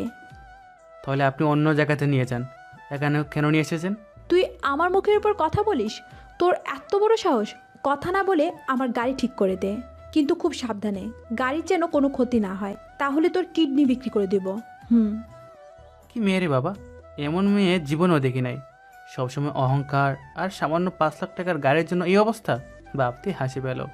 আর কিছু না ভাবে হৃদিতার গাড়ি ঠিক করতে লাগলাম। ইঞ্জিনের সমস্যা ঠিক করতে অনেক সময় লাগবে, তাই হৃদিতাকে বললাম, আপনার গাড়ির ইঞ্জিন নষ্ট হয়ে গিয়েছে, নতুন লাগাতে হবে, আর আজকে ঠিক হবে না, কালকে এসে নিয়ে যাবেন। ভালো গাড়ি আর তুই বলছিস ইঞ্জিন নষ্ট? আমার গাড়ির ইঞ্জিন চুরি করা ধান্দা না? তোদের মতো ছোট লোকদের আমি খুব ভালো করে চিনি। আপনার যদি আমার কথা বিশ্বাস না হয় তাহলে অন্য গ্যারেজে নিয়ে যান। এরপরে হৃদিতা আমাকে তার গাড়ির চাবি দিয়ে আরও কিছু গালাগালি করে চলে গেল। ইচ্ছে করছিল গাড়িটার 12টা বাজিয়ে ফেলি, কিন্তু এখন নিজেকে পরিবর্তন করতে চেষ্টা করছি, তাই আর মাথা গরম করলাম না। আমি গাড়ির ইঞ্জিনটা খুলে রেখে এরপর বাসায় চলে আসি। বাসায় এসে খাবার খেয়ে পড়তে শুরু করি, কারণ কিছুদিন পর পরীক্ষা শুরু, তাই আমাকে বেশি করে পড়তে হবে, ভালো রেজাল্ট যে আনতেই হবে। সকালে ঘুম থেকে উঠে কলেজে চলে গেলাম। সেখানে অনিক আর রাকিব আমার জন্য অপেক্ষা করছে। আমি তাদের সামনে গিয়ে বললাম, কিরে তোদের কী খবর? জাহিদ, তুই কিন্তু অনেক পরিবর্তন হয়ে গেছিস, আমাদের সাথে ঠিকমতো কথা বলতে চাস না, তোর কি হয়েছে বলতো? তোরা তো জানিস হৃদিতা আমার উপর কীরকম অত্যাচার করে। আমি চাই না আমার জন্য তোদের কোনো ক্ষতি হোক। তুই শুধু শুধু আমাদের নিয়ে ভয় পাস? তোর কি মনে হয় আমরা কি গরিব ঘরের ছেলে নাকি, যে আমাদের যেভাবে ইচ্ছা সেভাবে নাচাবে? কি বলিস রাকিব, তোর বাবা কি করে? তুই জেকে কোম্পানির নাম শুনেছিস? যে কোম্পানি বর্তমানে গ্লোবালের নাম্বার 1-এ আছে। তো আমার বাবা সেই কোম্পানির ম্যানেজার। আমি একটু হাসলাম মনে মনে, কেননা এই কোম্পানিটাই তো আমার বাবার। আমার মুখে হাসির আভাস দেখে রাকিব আমাকে বলল, তুই হাসিস কেন? আমি তার কথা শুনে বর্তমানে ফিরে আসলাম। কই না তো, কিছু না। তাহলে হাসলি কেন? আরে না, এমনি ভাবছি তোরা অনেক কোটিপতি রে, তোকে দেখে এখন আমার খুব হিংসা হচ্ছে। দূর শালা, মজা লস। তুই আমার বন্ধু, আমার যা তোরও তা। আর আমি কি পানিতে আসলাম নাকি? আমার বাবাও তো জেকে কোম্পানিতে চাকরি করে। সবার বাবা দেখছি জেকে কোম্পানিতে কাজ করে, বাহ ভালো তো। তুই এখন থেকে আর দিদিটাকে দেখে ভয় পাবি না, আমরা তোর সাথে আছি। আচ্ছা দেখা যাবে, আগে কয়েকটা দিন যাক, সময় হলে কে কাকে ভয় পায় সেটাই সবাই দেখতে পারবে। আচ্ছা দোস্ত, এখন চল, ক্লাসের সময় হয়ে যাচ্ছে। ক্লাসে ঢুকে সোজা বেঞ্চে বসে পড়লাম, কিন্তু কি হলো এটা, নিচ দিয়ে ভেজা লাগছে কেন? নিচে তাকিয়ে দেখি আমার বেঞ্চে তেল জাতীয় কিছু একটা আগে থেকে রেখে দিয়েছে, আর তার ফলে আমার প্যান্ট ভিজে গেছে। আমি আশেপাশে তাকিয়ে দেখি রীতিতা মুস্কি মুস্কি হাসছে। আমার আর বুঝতে বাকি রইল না এটা কার কাজ। ক্লিয়ার করে এভাবেই বাকিটা ক্লাস শেষ করে দিলাম এক দৌড়। আজকে নিজেকে সত্যি আবুল আবুল মনে হচ্ছে। মজা নেওয়ার একটা মাত্রা থাকে, কিন্তু আজকেরটা কি বলবো। সোজা চলে আসলাম বাসায়। বাসায় এসে প্যান্ট পরিবর্তন করে আরেকটা প্যান্ট পরে চলে গেলাম গ্যারেজে। সেখানে গিয়ে দেখি রীতিতা এক জায়গায় বসে আছে। আমাকে দেখে আমার গালে একটা চড় দিয়ে বলল, তুই এতক্ষণ কই ছিলি? সেই কখন থেকে এখানে বসে আছি, আমার সময় দাম নেই নাকি? আমার তো এবার মাথা গরম হয়ে গেল। একে তো আমার প্যান্টের 12টা বাজিয়ে দিয়েছে, এখন আবার আসতে না আসতে গালে চড়। তাই আমিও দিলাম হৃদিতার গালে একটা না, 2টা না, 3টা চড়। এবার মনে হলো আমার মনটা ফ্রেশ হয়েছে। কি, তোর এত বড় সাহস, তুই আমার গালে চড় মারলি? কালকে কলেজে আয়, তারপর তোর মজা দেখাবো। আরে যা যা, তুই পারিস শুধু কলেজটা নিয়ে ভরাই করতে। তুই যদি মেয়ে না হয়ে ছেলে হতি তাহলে এতদিনে তোর হাত পা ভেঙে তোকে হাসপাতালে ভর্তি করে দিতাম। হৃদিতা তো আমার কথাগুলো শুনিয়ে বাকরুদ্ধ হয়ে গিয়েছে মনে হয়। আই, তুই কে রে? তুই কি আবুল নাকি অন্য কেউ? তোর কথার সাথে তোর চেহারার কোনো মিল পাচ্ছি না আজকে আমি। এতদিন অনেক অত্যাচার মেনে নিয়েছে, কিন্তু আর না। ঠিক আছে, দেখি তুই কিভাবে ভালো থাকিস। এখন আমার গাড়ি ঠিক করে দে, তোকে পরে দেখে নিব। আমি আর কিছু না বলে গাড়িটা ঠিক করতে শুরু করলাম। নতুন ইঞ্জিন লাগিয়ে আর একটু মেরামত করে গাড়িটা ঠিক করে দিলাম। এরপর হৃদিতা তার গাড়ি নিয়ে চলে গেল, আর যাওয়ার আগে আমার দিকে রাগী দৃষ্টিতে তাকিয়েছিল। হৃদিতা চলে যাওয়ার পর আমি রাকিবকে সব কিছু ফোন করে জানিয়ে দিলাম। দোস্ত, তুই কিছু চিন্তা করিস না, আমরা তো আছি। তুই কালকে কলেজে আয়, বাকিটা আমাদের উপর ছেড়ে দে। দোস্ত আচ্ছা ঠিক আছে, তাহলে আমি রাখলাম। রাকিবের সাথে কথা শেষ করে বাসায় চলে আসলাম। মনে মনে ভাবছি, আজকের কাজটা কি আসলে ঠিক করলাম? দূর বাল, কিছু ভালো লাগছে না। বাট এখন এগুলো না ভেবে খাবার খেয়ে পড়ি। অনেক পড়া বাকি আছে, 2 দিন পর তো আবার পরীক্ষা শুরু, তাই অনেক রাত পর্যন্ত পড়লাম। এরপর ঘুমিয়ে পড়লাম। সকালে ফ্রেশ হয়ে কিছু হালকা রান্না করলাম, সেগুলো খেয়ে কলেজের উদ্দেশ্যে রওনা দিলাম। কলেজের গেটে পা রাখতেই কলেজের সামনে রিদিতা আর তার বন্ধুরা, তাদের হাতে লাঠি, হকস্টেক। আমি আশেপাশে তাকিয়ে রাকিব আর অনিককে খুঁজছি। শালারা আমাকে আজকে এভাবে একা রেখে কই চলে গেল? আমি গেটের সামনে ঠাই দাঁড়িয়ে আছি। হৃদিতা আর তার বন্ধুরা আমার দিকে এগিয়ে আসছে। একজন আমাকে এগিয়ে এসে মারতে যাবে, তখনই পিছন থেকে কারা আওয়াজ শুনে আমার সামনে থেকে ছেলেটি দাঁড়িয়ে পড়ল। আমি পিছনে তাকিয়ে দেখি পুলিশ। ভাবলাম হৃদিতা আবার পুলিশকেও জানিয়েছে কিনা। এখন তো আবার দুই দিক দিয়ে বিপদ, জলে কুমির ডাঙ্গায় বাঘ। মনে মনে ভাবছি জাহিদ আজকে তুই শেষ। এমনই সময় রাকিব আমার পাশে এসে বলল, দোস্ত ভয় পাস না, পুলিশকে আমি ফোন করে আসতে বলেছি। এইখানে কি হচ্ছে এসব? স্যার, এই ছোট লোকের বাচ্চা আমাকে মেরেছে। আপনি তাকে ধরে নিয়ে যান, আর এমনভাবে মারবেন যেন 1 মাস হসপিটালে ভর্তি হয়ে থাকে। সেটা কি আমি আপনার কাছ থেকে শুনবো? এই মেয়ে, তুমি ছেলের সাথে এমন খারাপ ব্যবহার করছো কেন? আমার তো তোমাদের সবাইকে সন্দেহ হচ্ছে। এরপর যদি আবার এমন কাজ করতে দেখি তাহলে সবগুলোকে ধরে নিয়ে যাব। সবাই আবার ক্লাসে যাও। পুলিশের কথা শুনে সবাই যে যার মতো সেখান থেকে চলে গেল। এরপর রাকিব পুলিশকে উদ্দেশ্য করে বলল, ধন্যবাদ স্যার সময় মতো এখানে আসার জন্য। ধন্যবাদের কি আছে, এটা আমাদের কর্তব্য। এরপর আবার সমস্যা করলে আমাকে জানাবে, আমি আবার আসবো। এরপর পুলিশ চলে গেল। ধন্যবাদ দোস্ত, আজকে তোরা না থাকলে এতক্ষণে আমি হয়তো পটল তুলতাম। তোকে আগেই বলেছি, তুই এখন থেকে আর কোনো চিন্তা করবি না, আমরা তোর সাথে আছি। এখন চল ক্লাসে। এরপর আমরা 3 বন্ধু মিলে ক্লাসে চলে গেলাম। এদিকে রীতিতা ভাবছে, আবুলকে তো এখন আর অত্যাচার করা যাবে না। নতুন ফন্দি বের করতে হবে। আমাকে চর মেরেছিস তুই, এর শাস্তি তো তোকে পেতেই হবে।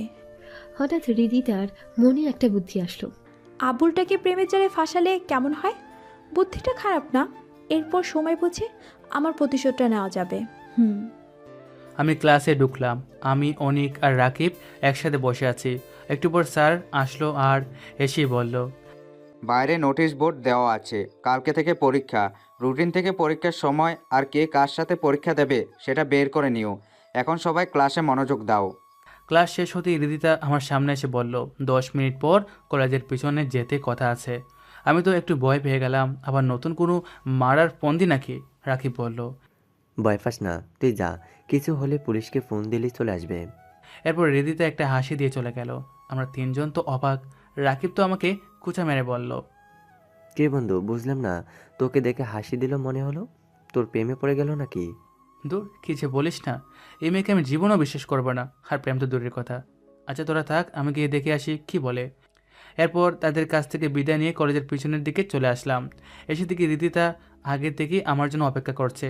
আমি তার সামনে আসতেই সে আমাকে বলল, সরি জাহিদ, এতদিন আমি তোমার সাথে যা যা করেছি তার জন্য আমাকে ক্ষমা করে দাও প্লিজ। জানি আমি আমার এই ভুলের কোনো ক্ষমা নেই, তারপরও আমি জানি তুমি আমাকে ক্ষমা করে দেবে, কারণ তোমার মন অনেক ভালো। আমি এতদিন তোমাকে চিনতে ভুল করেছি। এখন বুঝতে পেরেছি যে তোমাকে এভাবে কষ্ট দেওয়া আমার ঠিক হয়নি। আমি রীতিতার মুখে এগুলো শুনে তো আমার হজম হচ্ছে না। এই মেয়ে বলে কি এসব? রীতিতার মুখে এমন কথা স্বপ্ন শোনা সম্ভব না, আর আমি দিনে দুপুরে এগুলো শুনছি। রীতিতা আবার বলতে শুরু করেছে, জানি তো আমার কথা বিশ্বাস করতে পারছো না, কিন্তু আমি সত্যি আমার ভুল বুঝতে পেরেছি। আমাকে ক্ষমা করে দাও জাহিদ। আপনি ঠিক আছেন তো? এগুলো কি বলছেন? আমি যা বলছি ঠিকই বলছি। এখন তুমি যদি আমায় ক্ষমা না করো তাহলে আমি নিজেকে শেষ করে দেব। এই না না, থাক, আপনাকে আর শেষ করতে হবে না, আমি আপনাকে ক্ষমা করে দিয়েছি। হৃদিতা মনে মনে বলছে, ফকিন্নির বাচ্চা, ক্ষমা চাইব তোর কাছে? এটা তো একটা নাটক। আমি জানি তুমি অনেক ভালো। আচ্ছা একটা কথা বলি। জি বলুন। আপনি করে কেন বলছো? তুমি করে বলো প্লিজ। আমি পারবো না, আমার সমস্যা হয়। প্লিজ একটু চেষ্টা করো, আমি জানি তুমি পারবে। আচ্ছা ঠিক আছে, তুমি করে বলবো। এখন বলেন কি কথা বলবেন। আমি না তোমাকে ভালোবেসে ফেলেছি। I love you. কি? হ্যাঁ প্লিজ আমার প্রপোজটা মেনে নাও। আপনার কি মাথা ঠিক আছে? এটা কখনো সম্ভব না। কোথায় আপনি আর কোথায় আমি? আপনাকে ভালোবাসা আমার পক্ষে সম্ভব না। তুমি যদি এখন আমাকে ভালো না বাসো তাহলে আমি নিজেকে শেষ করে দেব। তুমি যা খুশি করো, ভালোবাসতে পারবো না। ঠিক আছে, তাহলে ওই যে দেখছো বিষের বোতলটা, খেয়ে আমি এক্ষুনি মরে যাচ্ছি। তুমি ভালো থেকো। এটা বলে রিদিতা বোতল থেকে সবগুলো বিষ খেয়ে ফেললো। এরপর মাটিতে পড়ে গেল। আমি রিদিতার দিকে তাকিয়ে দেখি তার মুখ দিয়ে রক্ত বের হচ্ছে। আমি তাকে কোলে নিয়ে দিলাম এক দৌড়। কলেজের সব সময় একটা অ্যাম্বুলেন্স থাকতো, সেটা বের করে তাকে নিয়ে গেলাম হাসপাতালে। হাসপাতালে নিয়ে গিয়ে ডাক্তারকে ডাকতে লাগলাম। আমার ডাক শুনে নার্স এগিয়ে এসে রিদিতাকে একটা টেবিলে শুয়ে নিয়ে গেল অপারেশন থিয়েটারে। অনেকক্ষণ পর ডাক্তার বের হয়ে আসলো। আমি গিয়ে ডাক্তারকে বললাম, রিদিতার কিছু হয়নি তো? চিন্তার কোনো কারণ নেই, বিপদমুক্ত আছে, যান গিয়ে দেখে আসতে পারেন। আমি কথাটা শুনে চলে গেলাম ভিতরে। গিয়ে দেখি রিদিতা শুয়ে আছে। আমি গিয়ে বললাম, আপনি কি পাগল হয়ে গেছেন? যদি আপনার কিছু হয়ে যেত তাহলে কি হতো? আমার যা হবার হতে দাও, তোমার কি? যদি এখন আমাকে ভালো না বাসো তাহলে আমি এখন আবার বিষ খাবো। আমি আর কিছু না বলে রিদিতার হাত ধরলাম আর বললাম, ঠিক আছে, আমিও তোমাকে ভালোবাসি, তুমি আর এমন পাগলামি করো না প্লিজ। রিদিতা তো মনে মনে অনেক খুশি, কারণ তার প্ল্যানটা কাজে দিয়েছে। আসলে বিষ হিসেবে রিদিতা টমেটো সস দিয়ে বোতল ভরে রেখেছিল আর সেটাই খেয়ে মুখ থেকে বের করেছিল। আর তাই দেখে জাহিদ রক্ত মনে করেছিল। আর হাসপাতালে ডাক্তারকে রিদিতা আগে থেকেই বলে রেখেছিল যে সে আসলে তাকে নিয়ে যেন এমনভাবেই নাটক করে যায় সবাই, আর জাহিদকে কিচ্ছু মনে করতে না দেয়। বোকা জাহিদ রিদিতার কোনো প্ল্যানই বুঝল না, তাই রিদিতা মুচকি হাসল। তুমি হাসছো যে, কি হয়েছে তোমার? এই হাসি সুখের হাসি, তোমাকে কাছে পাওয়ার হাসি। আচ্ছা ঠিক আছে, তাহলে এখন শুয়ে দেখো, কালকে তো আবার পরীক্ষা শুরু, পরীক্ষা দিতে পারবে তো? সেটা নিয়ে তোমাকে ভাবতে হবে না, তুমি শুধু আমার পাশে সবসময় থেকো, তাহলে আমি ঠিক হয়ে যাব।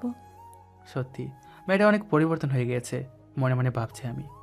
আচ্ছা তুমি এখন ঘুমাও, আমি তাহলে বাসায় গেলাম। আচ্ছা যাও, আর সাবধানে যেও, কালকে কলেজে দেখা হবে।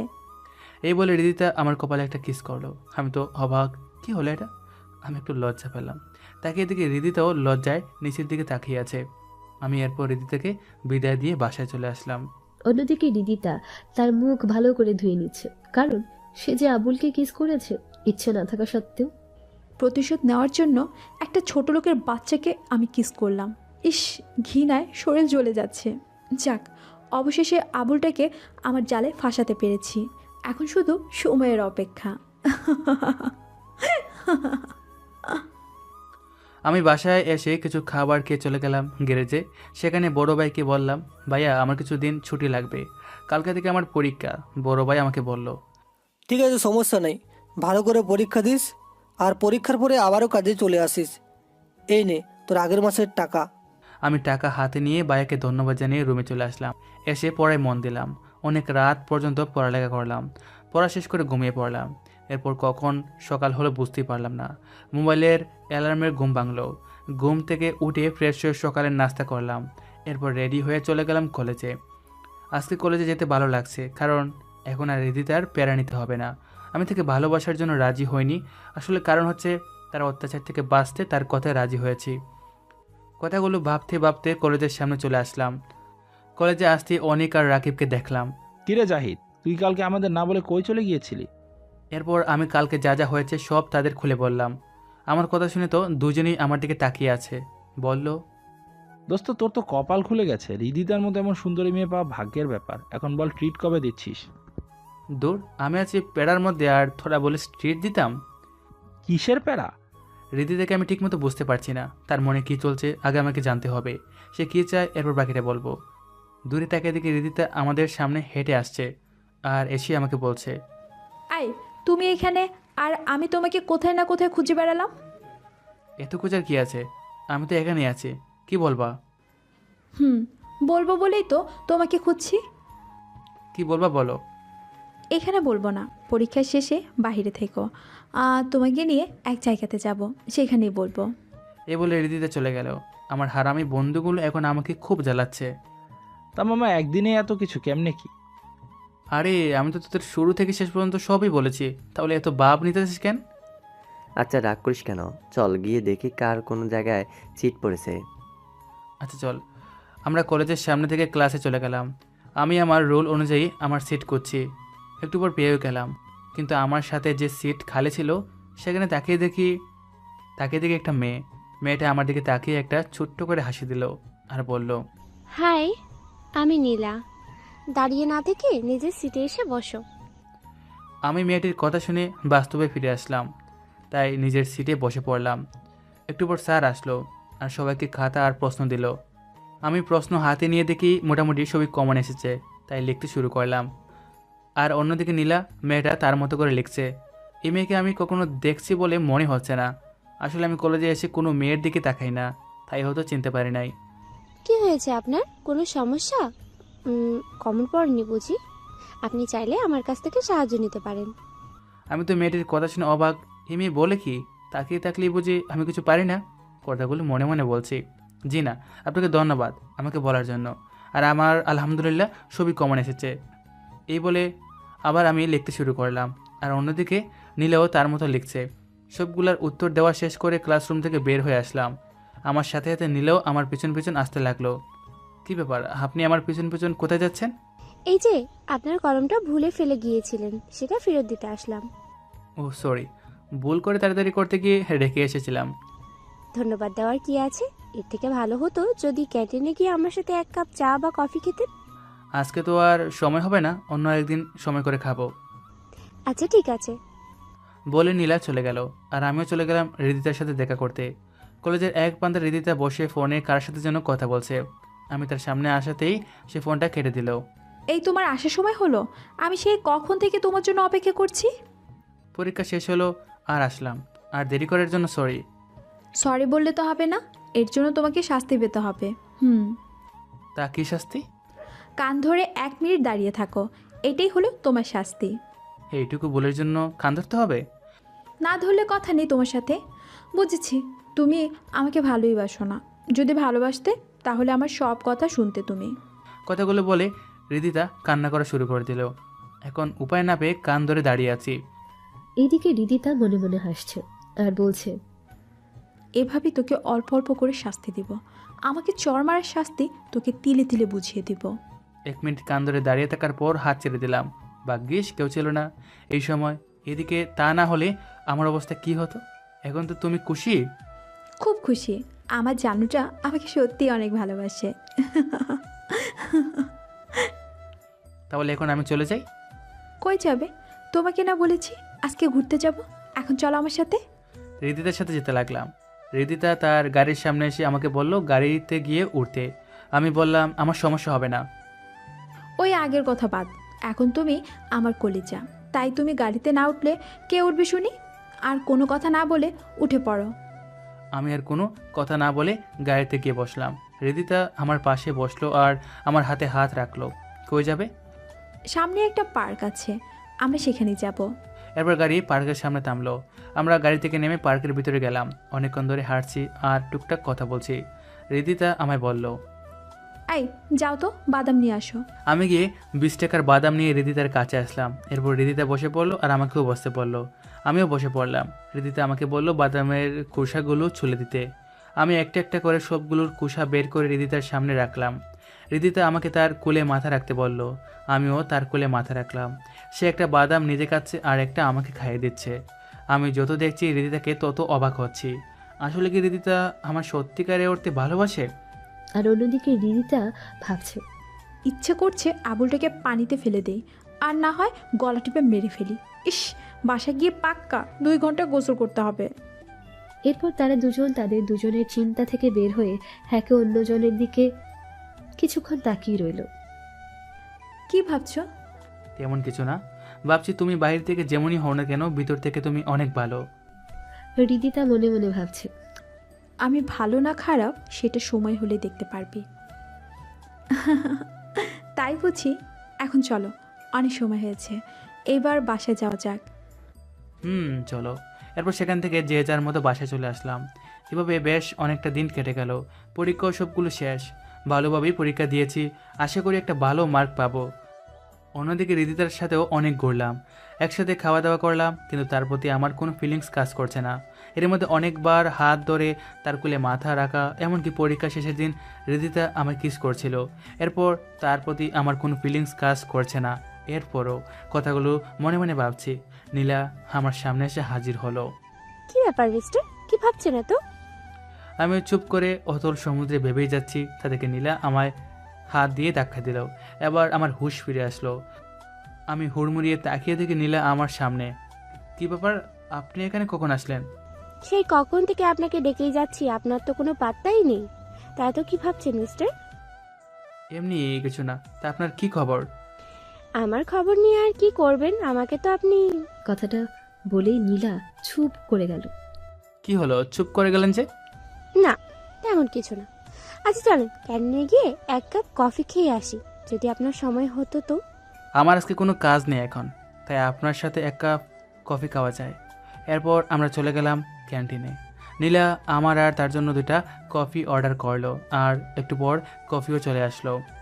আচ্ছা, তোমার বাসায় কে কে আছে? কেউ নেই। মানে? কেউ নেই মানে? কেউ নেই। কোথায় আছেন তাহলে? জানি না। আপনি কি আমার কথায় রাগ করেছেন? না, তেমন কিছু না। আসলে আমি আমার অতীতগুলো মনে করতে চাই না, তাই এসব কথা থাক, অন্য একদিন বলবো। আচ্ছা ঠিক আছে, তবে আপনাকে একটা কথা বলার ছিল। কি কথা? আপনি কি জানেন রিদিতা আপনাকে নিয়ে গেম খেলছে? মানে? মানে হলো সে আপনার সাথে মিথ্যে ভালোবাসার নাটক করছে। সেটা আপনি কিভাবে জানলেন? কারণ আমি তার বান্ধবী ছিলাম এক সময়, কিন্তু এখন আর নেই। আপনাকে কষ্ট দেওয়ার জন্য সে এগুলো করেছে, আরও অনেক কিছুই করতে যাবে সামনে দিয়ে। তা আমাকে আপনি এগুলো কেন বলছেন? কারণ আমি জানি আপনি অনেক ভালো, আর আপনাকে এভাবে কষ্ট পেতে দেখলে আমার ভালো লাগবে না। আমি আপনাকে অনেক আগে থেকেই ফলো করেছি। আপনি সবার মতো না, একদম আলাদা একজন। আপনার মধ্যে কোনো ছয় নয় নেই। আপনি প্লিজ রিদিতার থেকে সাবধানে থাকবেন। আর আমি যেগুলো আপনাকে বলেছি এই কথাগুলো রিদিতাকে বলবেন না। আপনি কি পাগল হয়ে গেছেন নাকি? আপনি আমার অনেক বড় উপকার করলেন, আর আপনার কথা আমি বলে দিব এই কথা ভাবলেন কিভাবে? যাই হোক, আসলে আমিও রীতি থেকে ভালোবাসি না। সত্যি বলতে তার কাছ থেকে একটু শান্তি পেতে আর তার সাথে তাল মিলিয়ে যাচ্ছি। আমার ইচ্ছা হলো যেভাবেই হোক কলেজ লাইফটা শেষ করা। ও আচ্ছা, আপনি সত্যি রিদিতাকে ভালোবাসেন না? জি না, নীলাকে দেখলাম সে অনেক খুশি হয়েছে বলে মনে হচ্ছে, তাই আমি বললাম, কি হলো আপনার আবার? আপনি হাসছেন যে? সেটা আপনি যদি বুঝতে পারতেন তাহলে তো অনেক ভালোই হতো। আপনি আসলে একটা আবুল। এই কথা বলে নীলা দৌড়ে চলে গেল। আমিও নীলার চলে যাওয়ার দিকে তাকিয়ে আছি। আমি নাকি আবুল? আমি যে কি সেটা যদি আপনি জানতেন তাহলে তো হয়েই যেত। তবে একটা কথা ভাবছি নীলার ব্যাপারে। আর এরপর আমিও আর এখানে না দাঁড়িয়ে বাসায় চলে আসলাম। বাসায় এসে রান্না করে খাবার খেলাম। কলেজে অনেক দিনের ছুটি দিয়েছে পরীক্ষার জন্য, তাই এই কয়েকদিন একটু ভালোভাবে নিজেকে মানিয়ে নিতে হবে। শুয়ে শুয়ে এগুলো ভাবছি, যখনই ঘুম চলে আসবে ঠিক তখনই মোবাইলটা বেজে উঠলো। এই সময় আবার কে ফোন দিল? মোবাইলের স্ক্রিনে তাকিয়ে দেখি অচেনা নাম্বার থেকে কে যেন ফোন দিয়েছে। ভাবছি ফোনটাকে ধরবো নাকি কেটে দেবো, কীভাবে যেন ফোনটা ধরলাম। হ্যালো, কে বলছেন? অবাস থেকে একটা মেয়ে কণ্ঠ। আমি? আমিটাকে? আরে আমাকে চিনতে পারছেন না? আমি নীলা। আপনি? তা আপনি আমার নাম্বার কিভাবে পেলেন? সেটা বলা যাবে না। এই কথা বাদ দিয়ে বলুন কি করছেন এখন? না, আপনাকে বলতেই হবে আমার নাম্বার কিভাবে পেলেন। আমি তো আমার নাম্বার আমার পরিচিত মানুষ ছাড়া কাউকে দেই না। রাকিব ভাইয়া দিয়েছে। প্রথমে দিতে রাজি হয় নাই, পরে অনেক কষ্টে নিয়েছি। তা এত কষ্ট করে আমার নাম্বার নেওয়ার কি আছে শুনি? সেটা আপনাকে জানতে হবে না, এখন বলেন কি করছেন আপনি? এই তো ঘুমের দেশে যেতে চেয়েছিলাম, কিন্তু আপনি এসে আমার পথে বাধা হয়ে আসলেন। সরি, আমি বুঝতে পারিনি আপনি এখন ঘুমিয়ে পড়বেন। আচ্ছা, সরি বলতে হবে না, তা কিছু বলবেন? বলছিলাম যে কলেজ তো কিছুদিন বন্ধ থাকবে, তাই যদি আপনি কালকে ফ্রি থাকেন তাহলে আপনাকে নিয়ে একটু বাইরে ঘুরতে বের হতাম। তা আমার মতো আবুলকে নিয়ে ঘুরতে গেলে আপনার সমস্যা হবে না? আমি রিদিতার মতো না, বুঝলেন? তাহলে আপনি কার মতো? আমি আমার মতো। আচ্ছা ঠিক আছে, যদি সময় পাই তাহলে কালকে জানিয়ে দেবো। এখন বাই, আমি ঘুমাবো। আসলে আপনি একটা... কথাটা শেষ না করি নীলা ফোন কেটে দিল। বাকি কথাটা আমি জানি, আর সেটা হলো আমি একটা আবুল হিসাবে দেখছি আমার বেশ সুনাম। একটা জিনিস ভেবে দেখলাম, নীলার সাথে কথা বলতে আমার খারাপ লাগে না, যেমনটা হৃদিতার সাথে কথা বলতে গেলে হতো। নীলা যখন তার হাত দিয়ে স্পর্শ করছিল তখন মনের মধ্যে একটা কারেন্টের মতো জাটকা লেগে গেছিল। আর নীলা দেখতেও তো খারাপ না, বেশ ভালো, ভদ্র, অহংকার নেই মনের মধ্যে। এমন একজনকেই তো আমি আমার জীবনে করছি। আচ্ছা, নীলাকে কি কালকে বলে দেখব সে আমাকে ভালোবাসে কিনা? ওকে কালকে ঘুরতে যাওয়ার সময় ওকে এক ফাঁকে বলে দেখব। এখন ঘুমাই। ঘুম থেকে উঠে দেখি সকাল হয়ে গিয়েছে। উঠে ফ্রেশ হয়ে সকালের নাস্তা করলাম। ফোনে চেয়ে দেখি কালকের নাম্বার থেকে 20টা মিস কল, তাই কল ব্যাক করলাম। ওভার থেকে। এই এত সময় কি করছিলেন শুনি? এই তো ঘুম থেকে উঠে রান্না করলাম, এখন নাস্তা করছি। আহারে বেচারার কি কষ্ট। তা একটা বিয়ে করলেই তো পারেন। আমার মতো আবুলকে কোন মেয়ে বিয়ে করবে শুনি? আপনি একটু ভালো করে তাকিয়ে দেখেন, তাহলে দেখতে পারবেন। কই না তো। ধর, আপনি আসলেই একটা। আচ্ছা বাদ হোক, তাড়াতাড়ি রাস্তা করে বের হন, আমি কিন্তু রেডি হয়ে বসে আছি আপনার জন্য। ওকে, আমি বের হচ্ছি। তা কোথায় আসবো? আমি আপনাকে মোবাইলে মেসেজ করে পাঠিয়ে দিচ্ছি, দেখে নিন। ওকে। এরপর নীলা ফোন কেটে দিল। আর একটু পর একটা মেসেজ আসলো, তাতে একটা ঠিকানার নাম দেওয়া আছে। আমি চিনি সেটা, তাই নাস্তা শেষ করে বাসা থেকে বের হয়ে গেলাম সেখানে। প্রায় 30 মিনিট পর সেখানে চলে আসলাম। গিয়ে দেখি নীলা একটা নীল শাড়ি পরে এক জায়গাতে দাঁড়িয়ে আছে। আমি তার সামনে গিয়ে দাঁড়ালাম। আমি তো নীলার দিক থেকে চোখ নামাতে পারছি না। এত সুন্দর লাগছে আজকে নীলাকে শাড়ি পরায়। কি হলো মিস্টার, এভাবে কি দেখছেন? আমি অভাবেই তাকিয়ে আছি। এই যে। এইবার নীলা আমার মাথায় হাত দিয়ে একটু জাকালো। আমি হুঁশ ফিরে পেয়ে নীলার দিকে তাকালাম, আমতা আমতা করে বললাম, কি কি কি বলুন? শুনছি। নীলা আমার কাণ্ড দেখে হাসতে লাগলো। আমি হেসে দিলাম। হয়েছে, আর হাসতে হবে না। তো এইভাবে আমার দিকে তাকিয়েছিলেন কেন? সত্যি আপনাকে অনেক সুন্দর লাগছে আজকে। শাড়িতে যে আপনাকে এত সুন্দর লাগবে সেটা আমার আগে জানা ছিল না। নীলাকে দেখলাম একটু লজ্জা পেয়েছে। থাক, আর পাম দিতে হবে না, এখন চলুন পার্কের ভিতরে যাই। আচ্ছা চলুন। এরপর নীলার সাথে ভেতরে ঢুকে ঘুরতে লাগলাম।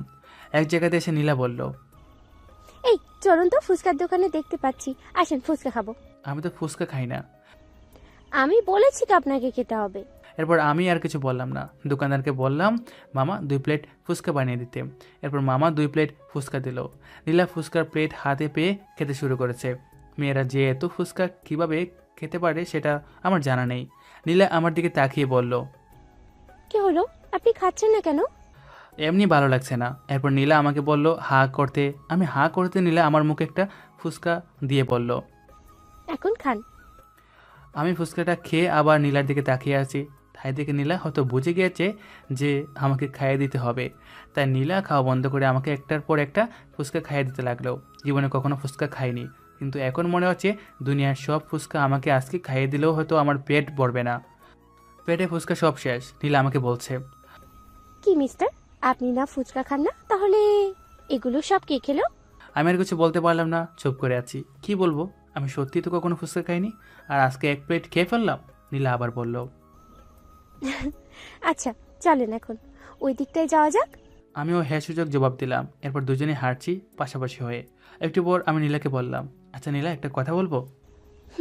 বলেন, কি কথা বলবেন? আপনার মুখ থেকে কিছু একটা শুনবার জন্য তো আমি অপেক্ষাই করছি। আচ্ছা, আপনি কি কাউকে পছন্দ করেন?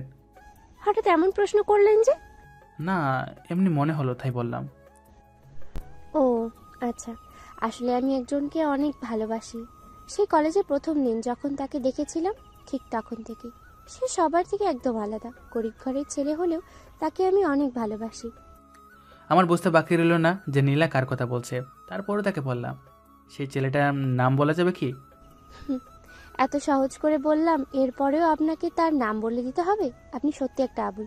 যান, আপনার সাথে কথা নেই। এই বলে নীলা চলে যেতে চাইলো। আমি পিছন থেকে নীলার একটা হাত ধরে ফেললাম। নীলা দাঁড়িয়ে গেল।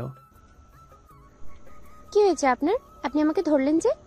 তা এভাবে চলেই যাবেন নাকি সেই ছেলেটার মনের কথাটাও একটু শুনবেন? জি বলুন। ভালোবাসি। এভাবে না, সুন্দর করে প্রপোজ করেন। তুমি হাসতে পারলে আমিও হাসতে পারবো, তুমি কাঁদতে পারলে আমিও কাঁদতে পারবো, তুমি ভালোবাসতে পারলে আমিও ভালোবাসতে পারবো, শুধু পারবো না তোমাকে ভুলে যেতে। আই লাভ ইউ নীলা। এরপর নীলা আমাকে জড়িয়ে ধরলো আর কান্না করতে করতে বলল, কখনো আমাকে ছেড়ে চলে যাবেন না তো? জীবন থাকতে আপনাকে বলতে পারবো না, কিন্তু মরে গেলে তো তার কথা বলতে পারবো না।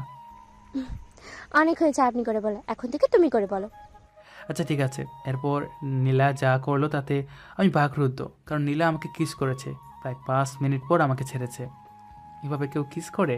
আর একটু হলে তো আমি পটল তুলতাম। হয়েছে, তোমাকে আর পটল তুলতে হবে না। এখন চলো, অনেক বেলা হয়েছে, বাসায় আমার জন্য সবাই চিন্তা করবে। আচ্ছা চলো তাহলে। এরপর নীলাকে তার বাসার সামনে নামিয়ে দিয়ে আমিও গ্যারেজে চলে আসলাম। গ্যারেজে ঢুকতে একটা গাড়ির দিকে আমার চোখ পড়লো। গাড়িটাকে আমার খুব চেনা চেনা মনে হচ্ছে। এটা রোলস রয়েস ব্ল্যাক এডিশন গাড়ি। গাড়িটার ভিতর থেকে একজন নামলো। লোকটাকে দেখি আমি তো লোকটি আর কেউ নয়, তিনি আমার বাবা। বাবাকে দেখে আমি অবাক হয়ে গেলাম।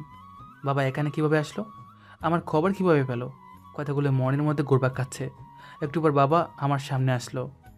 কিরে জাহিদ, তুই এখানে? জি, আমি এখানে কাজ করি। মানে তুই কাজ করিস? হ্যাঁ, এত অবাক হবার কি আছে? আমার তো বিশ্বাস হচ্ছে না আমার ছেলে কাজ করছে। দেখেন, আমি আপনার সাথে কোনো প্রকার কথার মধ্যে জড়াতে চাই না। আপনি এখানে কেন আসলেন সেটা বললে খুশি হতাম। আমি রাস্তা দিয়ে যাওয়ার সময় আমার গাড়ির টায়ার কিছুতে লেগে হয়তো লিক হয়ে গেছে, তাই এই গ্যারেজে আসলাম। এখন এসে যে তোকে এভাবে সামনে দেখতে পারবো কখনো সেটা ভাবতে পারিনি। ওকে, আপনি একটু ভিতরে গিয়ে বসুন, আমি ঠিক করে দিচ্ছি। রাশেদ চৌধুরী তার ছেলের কাজ করা দেখছেন আর ভাবছেন এটাই কি তার ছেলে, সেই জাহিদ যে জাহিদকে তিনি চিনত, নাকি ভুল দেখছে। কথাগুলো ভাবতে ভাবতে দেখেন ওনার সামনে জাহিদ দাঁড়িয়ে আছে। এই যে নিন, আপনার গাড়ি ঠিক হয়ে গিয়েছে। জাহিদ বাবা, তুই আর এভাবে থাকিস না, চল বাসায়। আমি তোর এই কষ্ট বাবা হিসেবে দেখতে পারবো না। আগে যা হয়েছে তা ভুলে যা, আবার নতুন করে সব ঠিক করে নিস। না বাবা, তার হবে না। আমি যেহেতু আপনাকে কথা দিয়েছি, ভালো হয়ে নিজের পায়ে দাঁড়িয়ে আপনার কাছে আসব, সুতরাং এর আগে আর বাসায় যাব না। আপনি প্লিজ চলে যান। আমার কথা না হয় বাদ দিলাম, তোর মায়ের কথা একটু ভেবে দেখ। তোর মা তোকে না দেখতে পেয়ে কিভাবে যে দিন পার করছে সেটা তুই নিজের চোখে না দেখলে হয়তো বিশ্বাস করবি না। বললাম তো, আমি যতদিন না নিজের মতো করে সব কিছু ঠিক করতে পারবো সেই পর্যন্ত বাসায় পা রাখবো না। জাহিদ, আমি সেদিন হয়তো তোর সাথে অনেক খারাপ আচরণ করেছি, কিন্তু তুই চলে যাওয়ার পর তোকে আমি আর তোর মা অনেক জায়গাতে খুঁজেছি, কিন্তু কোথাও তোকে পাইনি। আজকে তোকে এতটা কাছে পেয়েও বলিস চলে যেতাম। আমার এত অর্থ সম্পদ কার জন্য করছি? আপনার কথা শেষ হলে আপনি আসতে পারেন। ঠিক আছে, আমি চলে যাচ্ছি। তবে তোর এটিএম কার্ডটা সাথে রাখ, যখন দরকার পড়বে খরচ করিস, কিন্তু তারপরেও এইসব কাজ করিস না। আমার আপনার টাকার কোনো প্রয়োজন নেই। এভাবে কষ্ট করে টাকা উপার্জন করে যে শান্তি পাবো, আপনার সেই টাকায় তেমন শান্তি পাবো না। বাহ, খুব বড় হয়ে গিয়েছিস দেখছি। খুশি হলাম তোর এমন কথা শুনে। আজকে আমার অনেক গর্ব হচ্ছে তোকে নিয়ে, কিন্তু তুই এই কার্ডটা রাখ। বাবা হিসেবে আমি তোকে রিকোয়েস্ট করছি। আমি আর বাবার কথার অবাধ্য হতে পারলাম না, তাই অনিচ্ছা সত্ত্বেও নিলাম। এরপর বাবা আমাকে বলল, ভালো থাকিস, আর কোনো সমস্যা হলে আমাকে বলিস। আর তোর মার কথা যদি একটু মনে পড়ে তাহলে বাসায় এসে দেখা করে যাস। এই বলে বাবা চলে গেলেন। আমি বাবার যাওয়ার দিকে তাকিয়ে আছি। ঠিক তখনই দেখলাম আমার সামনে অনিক আর রাকিব দাঁড়িয়ে আছে। কিন্তু তোরা এখানে কখন আসলি? এই তো তোর বাবা চলে যাওয়ার অনেক আগে। মানে তোরা সব শুনে ফেলেছিস? আমরা সব শুনেছি। এখন বল, তুই আমাদের কেন এতদিন তোর আসল পরিচয় গোপন করেছিস? তোর বাবাকে তো আমরা চিনি, জেকে কোম্পানি তো তোদেরই। তুই এত বড় কোটিপতি ছেলে হয়ে এইভাবে নিজেকে গোপন করে রাখার কারণ কি বল? যেহেতু তোরা আমার কথা শুনে ফেলেছিস, তাহলে তোদেরকে আমার অতীতটাকে জানিয়ে দেই। বল। তাহলে শুন, ফ্ল্যাশব্যাক। আমি ছিলাম কোটিপতি বাবা মায়ের একমাত্র সন্তান। আমাদের তো আর কোনো কিছুর কমতি নেই, তাই আমার যা যখন মন চাইতো তখন তাই করতাম। আমি আগে যে কলেজে ছিলাম সেই কলেজে সবাই আমাকে ভয় পেত, কারণ আমার রাগ অনেক বেশি। কোনো একটা ছোটোখাটো জিনিসকেই আমি ছাড় দিতাম না। ঝগড়া ছিল আমার প্রতিদিনের সঙ্গী। নেশা প্লাস জুয়া খেলা প্লাস নাইট ক্লাবে যাওয়া, এগুলো ছিল আমার প্রতিদিনের কাজ। আমার সাথে সবসময় 20 থেকে 30 জন পোলাপাইন থাকতো। আমি এক গাড়ি এক সপ্তাহের বেশি ব্যবহার করতাম না। আমি সবথেকে বেশি যত্ন নিতাম আমার চুলের। কত টাকা খরচ করেছি আমার চুলের স্টাইলের জন্য তার শেষ নেই।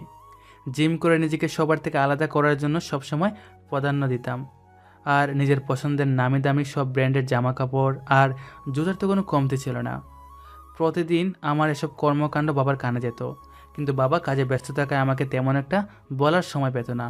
এভাবে একদিন নাইট ক্লাব থেকে ড্রিঙ্কস করে বাসায় গেলাম, আর কলিং বেল চাপতেই দরজার সামনে বাবাকে দেখতে পেলাম। আমার তখন হুঁশ তেমন একটা ছিল না, নেশার ঘুরে ছিলাম। আমি জানতাম বাবা দেশের বাইরে আছে, কিন্তু আজকে যে বাসায় থাকবে তা আমার জানা ছিল না। বাবা এগুলো একদম পছন্দ করতো না, তাই আমার এমন অবস্থা দেখে আমাকে 2-3টা চড় দিলেন। চড় খাওয়ার পর আমার হুঁশ ফিরে আসলো, আর তাকে দেখি বাবা আমার সামনে। এরপর বাবা বলল, বেরিয়ে যা আমার বাসা দেখে, তোর মতো এমন নেশাকুর ছেলে আমার দরকার নেই। যেদিন ভালো হতে পারবে সেদিন এই বাসায় পা দিবি, এর আগে না।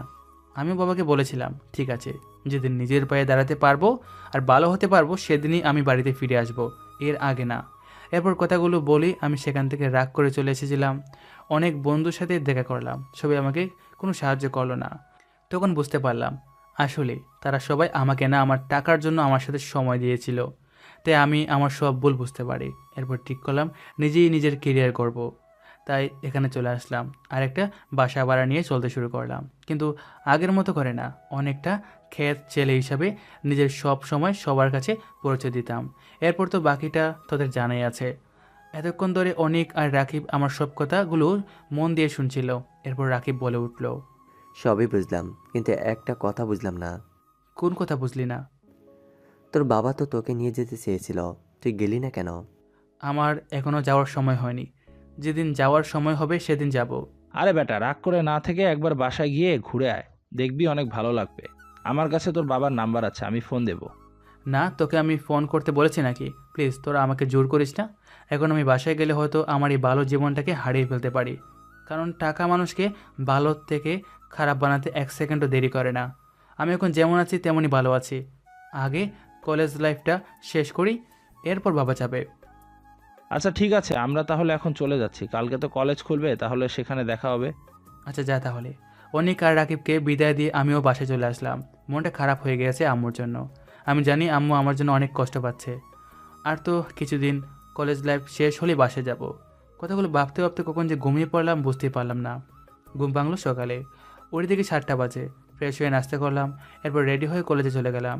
নীলা এরই মধ্যে কয়েকবার ফোন দিয়েছে। পাগলিটা এই কয়েকদিনে আমার মনের অনেকটা জোরে দখল করে নিয়েছে।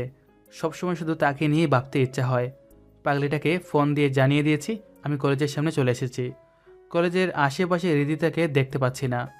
যেখানে তাকার তাকুক, হ্যাঁ আমার কি।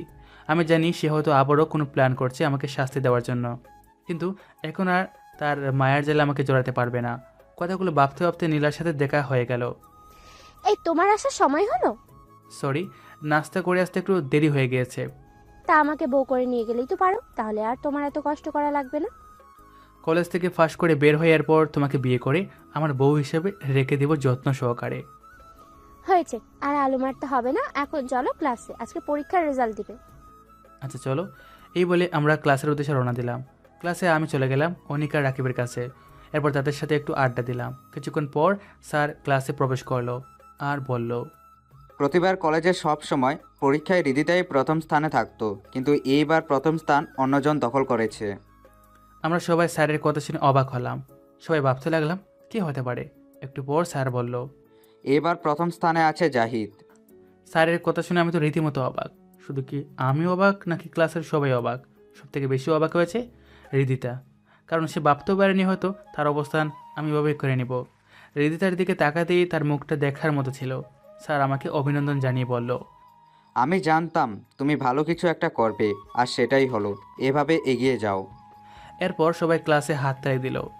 অন্যদিকে রিদিতা ঝোলে পুড়ে ছড়খাড় হয়ে যাওয়ার মতো অবস্থা। এটা কিভাবে সম্ভব?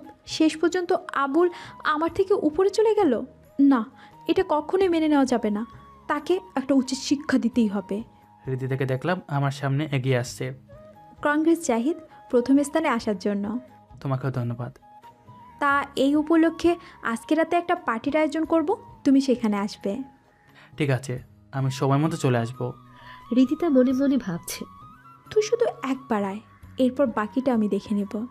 আচ্ছা ঠিক আছে, রাত 10টায় চলে আসবে। আমি ঠিকানা তোমাকে মেসেজে পাঠিয়ে দেব।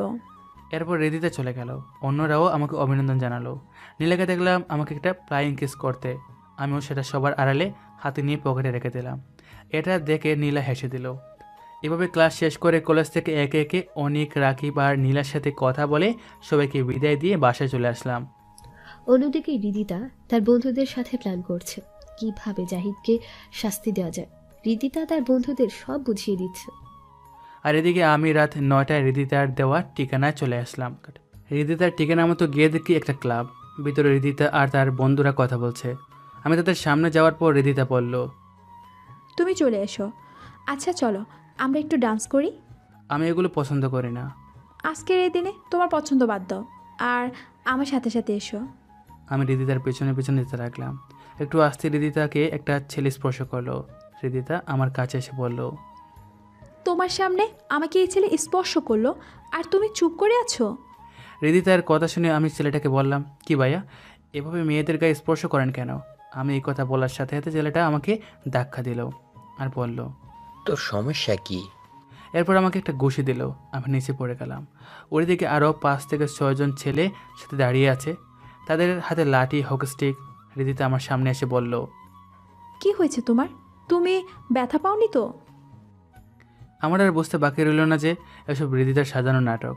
তাই এক জাটকা দিয়ে হৃদিতাকে সরিয়ে আমি বললাম, চুপ, অনেক নাটক দেখেছি তোর, কিন্তু আর না, এবার তোর নাটক বন্ধ কর। কি বলছো এসব জাহিদ? আমি তো তোমাকে অনেক ভালোবাসি। ভালোবাসিস আমাকে? হাসালি, কি মনে করেছিস আমি কিছু জানি না? তাহলে ভুল ভেবেছিস, তোর সব কিছু আমি জানি। তোর মতো মিথ্যাবাদী মেয়ের স্থান আমার পায়ের নিচে। কথাগুলো বলে আমি সেখান থেকে চলে গেলাম। হৃদিতা ভাবছে, কি চেয়েছিলাম আর কি হয়ে গেল? সব প্ল্যান জলে ডুবে গেল। এখন কি আর করার? আয় সবাই চল এখান থেকে চলে যাই। হৃদিতার বন্ধু আকাশ বলে উঠল, কই যাবি এত তাড়াতাড়ি? আমাদের একটু সময় দিয়ে যা। যাকে শিক্ষা দিতে চেয়েছিলাম সে তো চলে গিয়েছে, তাহলে আর এখানে থেকে সময় নষ্ট না করাই ভালো। কিন্তু আমাদেরকে এভাবে রেখে চলে যাবি? আমাদেরও তো কিছু চাওয়া পাওয়া আছে তোর কাছে। কি বলতে চাস তুই? বলতে চাই, আমাদের তোর সাথে একটা রাত সময় দে, তাহলেই হবে। মানে কি বলছিস তুই আকাশ এসব? যা শুনেছিস ঠিকই শুনেছিস। আমরা এত কষ্ট করলাম তোর জন্য, এত রাতে কাজ ফেলে চলে আসলাম, এভাবে কি ছেড়ে দেব? তোর সাথে বন্ধুত্ব করেছি তোর সাথে একটা রাত কাটানোর জন্য। এর আগেও তোর সাথে একটা রাত কাটাতে চেয়েছিলাম, কিন্তু মাঝখান থেকে ওই শালা আবুল এসে আমাদের সব প্ল্যান মাটি করে দিয়ে তোকে বাঁচিয়ে নিয়ে গিয়েছিল। কিন্তু আজকে তোকে এইভাবেই নির্জন জায়গায় একা পেয়ে আমরা কিভাবে তোকে ছেড়ে দিই বল? এখন তো তোর আবুলও তোকে রেখে চলে গেছে। আজকে সারা রাত তোকে নিয়ে আমরা মজা করব। হৃদিতা তো আকাশের কথা শুনে পুরোই অবাক। এ কি শুনছো? যাকে এতদিন আমি অত্যাচার করে এসেছি সেই ছেলে আমাকে একদিন বাঁচিয়েছিল, আর আমার বন্ধুর নামে যারা এতদিন আমার সাথে ছিল তারা আজকে এক একটা হায়নার দল হয়ে আছে আমাকে ছিঁড়ে খাওয়ার জন্য। এইসব আমার পাপেরই শাস্তি। আসলে আমার সাথে এমনটাই হওয়া স্বাভাবিক। এত রাতে আমার চিৎকার কেউ শুনবে না। একজনকে শিক্ষা দিতে এসে আজকে আমি নিজেই শিক্ষা পেতে যাচ্ছি। কথাগুলো মনে করছি আর নিজের অজান্তে চোখ দিয়ে পানি বের হচ্ছে। এখন আর কেঁদে কী লাভ হবে? এদের সাথে তো আমি একা একটা মেয়ে পেরে উঠবো না। তাই নিজেকে ওদের কাছে বিলিয়ে দেওয়া ছাড়া আমার আর কোনো রাস্তা খোলা নেই। অন্যদিকে আমি মনে মনে ভাবছি, হৃদিতাকে কি এভাবে ওখানে রেখে আসাটা আমার উচিত হয়েছে? আমি তো জানি ওর বন্ধুরা ভালো না, আর এমনিতেই রাত অনেক। একবার কি গিয়ে দেখে আসবো? যাই, গিয়ে দেখে আসি। আমি এবার সেখানে যেতে লাগলাম। গিয়ে দেখি হৃদিতার জামা আকাশ টান দিয়ে বের করতে চাইলো, আর হৃদিতা চোখ বন্ধ করে কান্না করছে। এটা দেখে আমি আর ঠিক থাকতে পারলাম না, সোজা আকাশের সামনে গিয়ে তাকে দিলাম একটা ঘুষি। আমার ঘুষি খেয়ে সে মাটিতে পড়ে ঘোরাঘুরি খেতে লাগলো। মুখে হাত দিতে দেখে রক্ত বের হচ্ছে। এরপর সবাই আমার দিকে তাকালো। হৃদিতা তো আমাকে দেখে তো মনে হলো অবাক হয়েছে যে আমি আবার ফিরে এসেছি। এরপর আকাশের বাকি 6-7 জন বন্ধু আমার সামনে এসে দাঁড়ালো। সবার হাতে লাঠি আর হকি স্টিক। একজন একটা হকি স্টিক নিয়ে আমাকে তেড়ে আসলো বাড়ি মারার জন্য। আমি একটু সরে গিয়ে তার হাত থেকে হকি স্টিকটা হাতে নিয়ে দিলাম এক বাড়ি। আমার বাড়ি দেওয়ার সাথে সাথে ছেলেটা মাটিতে পড়ে গেল। পিছন থেকে একজন আমার জামা ধরে টান দিল। এতে করে আমার জামাটা খুলে যাওয়াতে আমার খালি শরীরটা সবাই দেখতে পেল। আমার এমন শরীর দেখে তো এক একজনের চোখ ছানা পড়া। আমি একে একে সবগুলোকে মারলাম। সবাই আমার মার খেয়ে নিচে পড়ে আছে। আমার চোখ থেকে চশমাটা পড়ে গিয়েছে মারামারি করার সময়, আর চুলগুলোও স্বাভাবিক অবস্থায় নেই। আমার আগের অবস্থায় আছে চুলগুলো। আমার শরীর দেখে তো হৃদিতা হা হয়ে তাকিয়ে আছে আমার দিকে। আমি হৃদিতার দিকে তাকিয়ে বললাম, এবার চলুন আপনাকে আপনার বাসায় নামিয়ে দিয়ে আসি। হৃদিতা কোনো কথা বলছে না, শুধু আমার দিকে চেয়ে আছে। তাই আমি আবারও বললাম, এই যে চলেন। এবার হৃদিতা আমার কথা মনে হয় শুনতে পেয়েছে, তাই বলল, কে আপনি? আপনি তো আবুল না? আমার সামনে যে দাঁড়িয়ে আছে সে আর যাই হোক আবুল হতে পারে না। সে প্রশ্নের উত্তর এখন দেওয়ার সময় নেই। এখন চলুন আপনাকে আপনার বাসা দিয়ে আসি। এরপর হৃদিতা আর কোনো কথা বলল না, আমার সাথে সাথে আসতে লাগলো। পিছন থেকে আকাশ বলে উঠল, তোকে আমি কালকে দেখে নিব। তুই কালকে কলেজ যাই, এরপর দেখবি এই আকাশ কি জিনিস। আমি তার সামনে গিয়ে বললাম, তোর খেয়ে আছে, কালকে নিয়ে আসিস আমার সামনে। এরপর কথাটা বলেই তার বুক বরাবর একটা কিক দিলাম। এক কিকে সে অজ্ঞান। রিদিতাকে তার গাড়িতে বসিয়ে দিলাম আর আমি গাড়ি চালাচ্ছি। রিদিতা শুধু আমার দিকে তাকিয়ে আছে, সেটা আমি খুব ভালো করেই বুঝতে পেরেছি। কিন্তু এখন আর চেয়ে কোনো লাভ হবে না, কারণ তোমার থেকে অনেক ভালো মেয়ে আমি পেয়ে গিয়েছি আমার জীবনে। কথাগুলো ভাবতে ভাবতে রিদিতার বাড়ির সামনে চলে আসলাম। এরপর তাকে বাসার সামনে নামিয়ে দিয়ে আমি আমার বাসার উদ্দেশ্যে রওনা দিলাম। রিদিতা আমাকে ডাক দিয়েছিল, কিন্তু আমি তার কথার কোনো সাড়া না দিয়ে চলে এসেছি। বাসায় এসে ঘুম। সকালে ঘুম থেকে উঠতে একটু দেরি হয়ে গেছে। উঠে ফ্রেশ হয়ে নাস্তা করে কলেজের উদ্দেশ্যে রওনা দিলাম। নীলা আমাকে অনেকবার ফোন দিয়েছে, আবার মেসেজও দিয়েছে। আমি তো কিছু টেরই পাই নাই। আল্লাহ জানে আমার কপালে আজকে কী আছে। কলেজের ভিতরে ঢুকতে দেখি 70-80 জন ছেলে দাঁড়িয়ে আছে পুরো মাঠ জুড়ে। সবার হাতে লাঠি আর হকি স্টিক। সবার সামনে দাঁড়িয়ে আছে আকাশ। কিরে, তোকে বলেছিলাম না আমাকে মেরেছিস তুই? এখন তোকে কে বাঁচাবে বল? তোকে আজকে মেরে এই কলেজে পুঁতে রাখবো। আমি একটু ঘাবড়ে গেলাম, কারণ 10 জন হলেও আমি তাদের সাথে পেরে উঠতাম, কিন্তু এত ছেলের সাথে পেরে ওঠা কখনো সম্ভব না। কলেজের সামনে সবাই দাঁড়িয়ে আছে। হৃদিতাও আছে এক পাশে, সে কান্না করছে বলে মনে হচ্ছে। অন্য পাশে নীলাকেও দেখলাম, সে তো কিছু বুঝতেই পারছে না। এরপর আকাশ আমার দিকে এগিয়ে আসতে যাবে, ঠিক এমন সময় পিছনে তাকিয়ে দেখি একটার পর একটা গাড়ি আসতেছে লাইন ধরে। পুরো কলেজের চত্বরে গাড়ি দিয়ে ভরে গেল মুহূর্তের মধ্যেই। ওপরে হেলিকপ্টারের শব্দ শুনে তাকিয়ে দেখি একটা হেলিকপ্টার উপর থেকে নিচে নামছে। নিচে নামতে দেখলাম ভিতর থেকে আর কেউ না, আমার বাবা নেমে আসতেছে। আর গাড়ি এসেছে মনে হয় 30টা হবে। এর মধ্যে পুলিশের গাড়ি 5টা দেখলাম। গাড়ি থেকে নেমে সবাই আমার পিছনে চলে আসলো। সবার হাতে পিস্তল। একজন আমার মাথার ওপরে একটা ছাতা তুলে রাখলো। সবাই তো হা করে তাকিয়ে আছে, কি হচ্ছে এসব? আর আমার মতো ক্ষেত ছেলের পেছনে বডিগার্ডের মতো পিস্তল নিয়ে কেন সবাই দাঁড়িয়ে আছে? কেউ কিছু বুঝে উঠতে পারছে না। বাবা আমার সামনে এসে বলল, কার এত বড় সাহস যে আমার ছেলেকে মারার জন্য এখানে এসেছে? বাবার মুখ থেকে এমন কথা শুনে কলেজের সবাই যেন ভাগরুদ্ধ হয়ে গিয়েছে। কারণ জেকে কোম্পানির মালিকের ছেলে যে আমি, সেটা মনে হয় কেউ কল্পনা তো ভাবতে পারেনি। এরপর বাবাকে দেখলাম আকাশের দিকে তাকিয়ে বলল, কিরে, তুই আমার ছেলেকে মারতে এসেছিস? সাহস থাকলে আমার ছেলের গায়ে একটা ঠুকা দিয়ে দেখা। এরপর পুলিশ এসে সবগুলোকে হাত করা লাগিয়ে বলল, আর কারোর সাথে ঝামেলা করার জায়গা পেলি না, এবার জেলে চল, সারা জীবন সেখানে পচে মরবি। এই বলে সবগুলোকে গাড়িতে তুলে নিয়ে গেল। আর এদিকে নীলা এসে আমায় জড়িয়ে ধরে বলছে, তোমার কিছু হয়নি তো? আরে কি করছো? আমার কিছু হয়নি, ছাড়ো আমাকে, সবাই দেখছে। আর এখানে আমার বাবা আছে। কথাটা শুনে নীলা আমার কাছ থেকে সামনের দিকে তাকিয়ে দেখে একজন দাঁড়িয়ে আছে। তাদেরকে নীলা লজ্জায় পড়ে গেল আর আমার পিছনে লুকিয়ে রইল। এরপর বাবা নীলাকে ডাক দিল ওনার সামনে যাওয়ার জন্য। আমি অভয় দিয়ে বললাম যাওয়ার জন্য। এরপর নীলা বাবার সামনে গেল। নীলাকে কি যেন বাবা বলল। এরপর বাবা আবার হেলিকপ্টার করে চলে গেলেন। আর গাড়িগুলো কলেজের মাঠ থেকে একটা একটা করে চলে গেল। অনিক আর রাকিব আমার সামনে আসলো। আমি রাকিবকে বললাম, বাবা এখানে কিভাবে আসলো? সবাই চুপ। আমি একটু রেগে আবার কথাটা বলাতে অনিক বলল, বন্ধু রাগ করিস না, আমরাই তোর বাবাকে ফোন দিয়েছিলাম। এছাড়া আমাদের আর কিছু করার ছিল না, ওরা সংখ্যা অনেক ছিল, তাই আমরা অনেক ভয় পেয়ে গিয়েছিলাম। আচ্ছা ঠিক আছে, এই না হলে তোর আমার বন্ধু। এরপর নীলা আমাকে এসে বলল, তুমি এতদিন আমার কাছ থেকে এত বড় একটা সত্যি কথা লুকিয়ে রেখেছিলে? আসলে আমি চাইনি আমার কলেজের জীবন শেষ হওয়ার আগে তোমাকে কিছু বলতে, কিন্তু এভাবে যে সবাই জেনে যাবে সেটা কখনো ভাবিনি। এখন বলো, বাবা তোমাকে ওই সময় কি বলেছিল? সেটা এখন বলবো না, কালকে আমার সাথে এক জায়গাতে যাবে, তখন বলবো। আমি নীলার কথায় হাস্যজক জবাব দিলাম। অন্যদিকে রিদিতা বুঝে গিয়েছে আমার আর নীলার মধ্যে সম্পর্ক অনেক দূর চলে গেছে। হে আমি কি করলাম? নিজের হাতে নিজের ভালোবাসাকে এভাবে অন্যের হাতে তুলে দিলাম।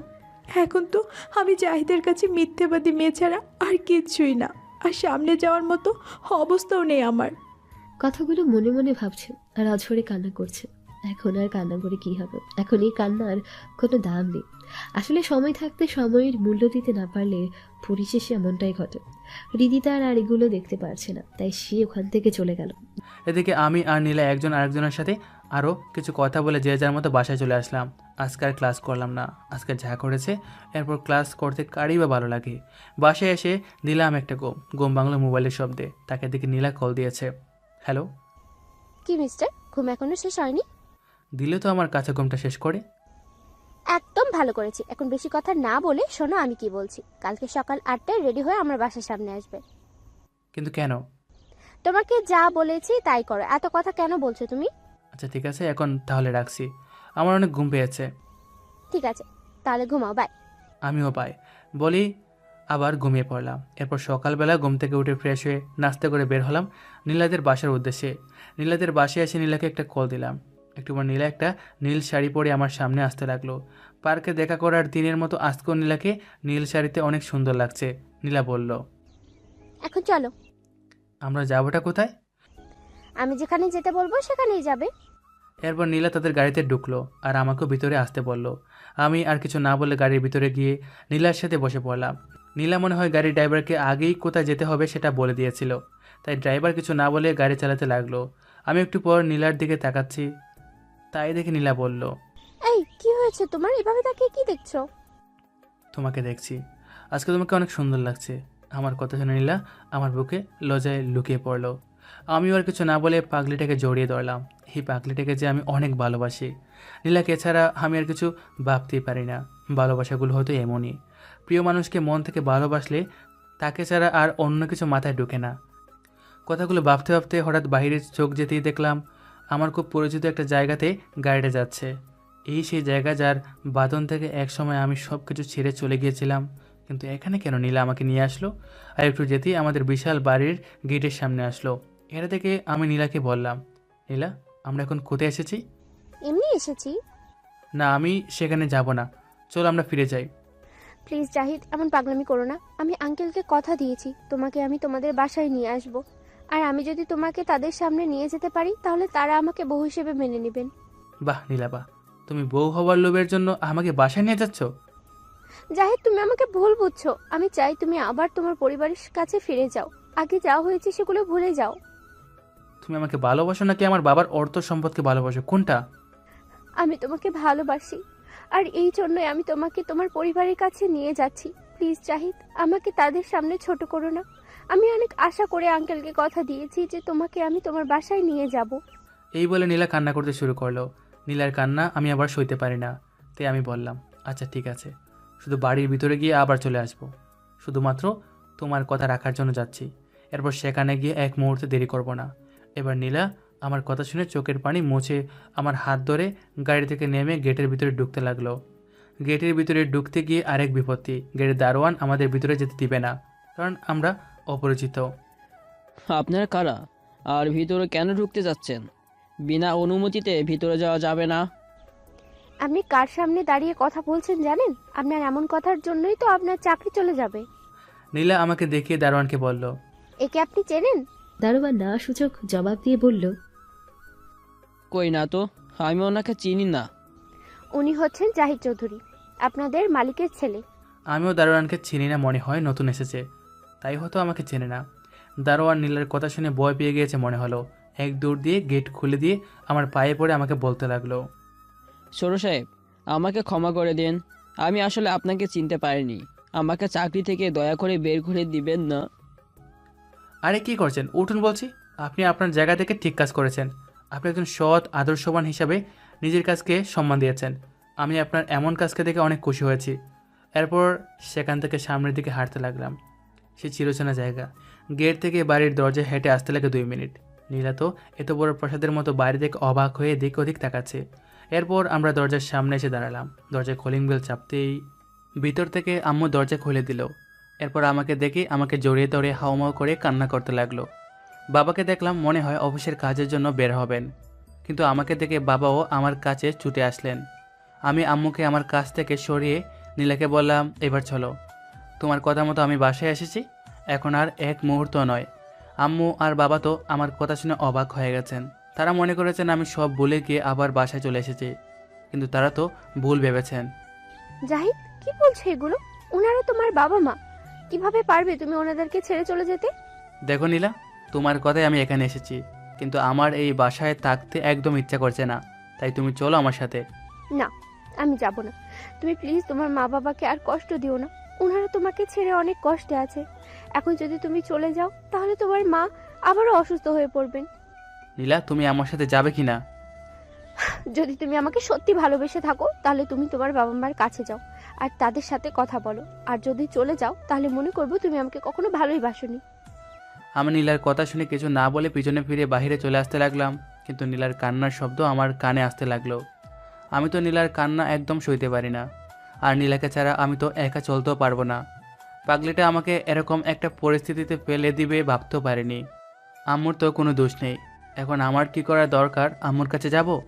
আর কিছু না ভেবে সোজা আম্মুকে জড়িয়ে ধরলাম। এরপর বাবাকেও ইশারা দিয়ে ডাক দিলাম। বাবাও আমাকে জড়িয়ে ধরলো। এরপর নীলাকেও বাবা সামনে আসতে বলল। নীলার সামনে আসতেই বাবা বলল, তুমি পেরেছো মা আমাদের রত্নকে আমাদের মাঝে ফিরিয়ে দিতে। আমি খুব শীঘ্রই তোমাদের বিয়ে দেওয়ার ব্যবস্থা করছি। আমি বাবাকে বললাম, বাবা আমি এখন বিয়ে করব না, আগে আমার পড়ালেখা শেষ হবে, এরপর আমি বিয়ে করব। এরপর বাবা নীলাকে বলল। মা এতে তোমার কোনো সমস্যা নেই তো? নীলা মাথা নেড়ে না বলল। এভাবে আমার আগের জীবন ফিরে পেলাম। আর দেখতে দেখতে কলেজের জীবনও শেষ করে ফেলেছি। এই কয়েকটা বছরে কলেজে রিদিতাকে দেখেছিলাম, সবসময় মনমরা হয়ে থাকতো। আমার সাথে অনেকবার কথা বলতে চেয়েছিল, কিন্তু আমি তার সাথে কখনো কথা না বলে এড়িয়ে চলতাম। এভাবে আমাদের বিয়েটাও হয়ে গেল। দুই পরিবারের সমন্বয়ে বিয়েটা হয়েছিল। আজকে আমাদের বিয়ের 2 বছর পূর্ণ হয়েছে। এই 2 বছরের প্রতিদিন নীলা আমাকে সবসময় এত যত্ন নিত যেন আমার কাছে মনে হতো কালকে যেন আমরা নতুন বিয়ে করেছি। অনেক ভালোবাসা পেয়েছি নীলার কাছ থেকে। এখন আমি বাবার বিজনেস দেখাশোনা করি। নীলা একটু পরপর আমাকে কল করে জানতে চাইবে কী করি, ঠিক সময় খাবার খেয়েছি কিনা, আর কতক্ষণ লাগবে বাসায় আসতে।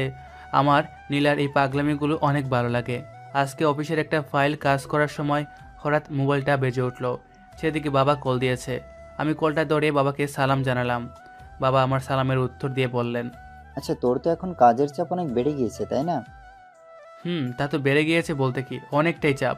সেজন্য তোর জন্য একটা পিএ নিয়োগ দিয়েছি। তুই তাকে তোর পিএ হিসেবে রেখে দে, তোর কাজের অনেক সাহায্য হবে। আচ্ছা বাবা ঠিক আছে, পাঠিয়ে দাও, আমি কথা বলে জেনে দেখব। তোর কাবিনের সামনেই বসে আছে। আচ্ছা ঠিক আছে, আমি পিয়নকে দিয়ে আমার কাছে আসতে বলছি। এই বলে বাবার সাথে কথা শেষ করে পিয়নকে কল দিয়ে বললাম বাইরে বসা ব্যক্তিকে আমার কেবিনে পাঠিয়ে দেওয়ার জন্য। একটু পর দরজার সামনে থেকে একজন মেয়ের কণ্ঠে কেউ একজন বলল, ভেতরে আসতে পারি স্যার? আমার কণ্ঠটা কেন জানি খুব চেনা চেনা মনে হলো, তাই আমি বললাম, জি ভিতরে আসুন। আমার সামনে আসতে জায়গা দেখলাম, তাকে দেখেই তো আমার শরীর রাগে ফেটে যাচ্ছে। এ কি রিদিতা, আপনি এখানে? জি স্যার, বড় স্যার আপনার কাছে পাঠালেন আপনার পিএ হিসেবে। মানে আপনি হবেন আমার পিএ? অসম্ভব, আপনাকে আমি আমার পিএ হিসাবে কখনো মেনে নিব না, বেরিয়ে যান বলছি। হৃদিতার চোখের পানি দেখতে পেলাম। কান্না করতে করতে সে কেবিন থেকে বেরিয়ে গেল। আমি একবার ভাবলাম কাজটা কি ঠিক করেছি, এরপর ভাবলাম ঠিকই করেছি, কারণ আমি চাই না আবার নতুন করে অশান্তি হোক। আমি আর নীলা অনেক ভালো আছি। হৃদিতা আমাদের মাঝে সমস্যার সৃষ্টি করতে পারে, কারণ তার কোনো বিশ্বাস নেই, কিন্তু আগের মতো শরীরটা নেই। মনে হলো হৃদিতাকে দেখে অনেক চিকন হয়ে গেছে, কিন্তু আগের থেকে এখন অনেক সুন্দরও হয়েছে। তাতে আমার কি, এগুলো ভাবছি। আর এমন সময় মোবাইলে কল আসলো, তাকে দেখে নীলা কল দিয়েছে, তাই আমিও কলটা ধরে বললাম, বলো। কি করছো?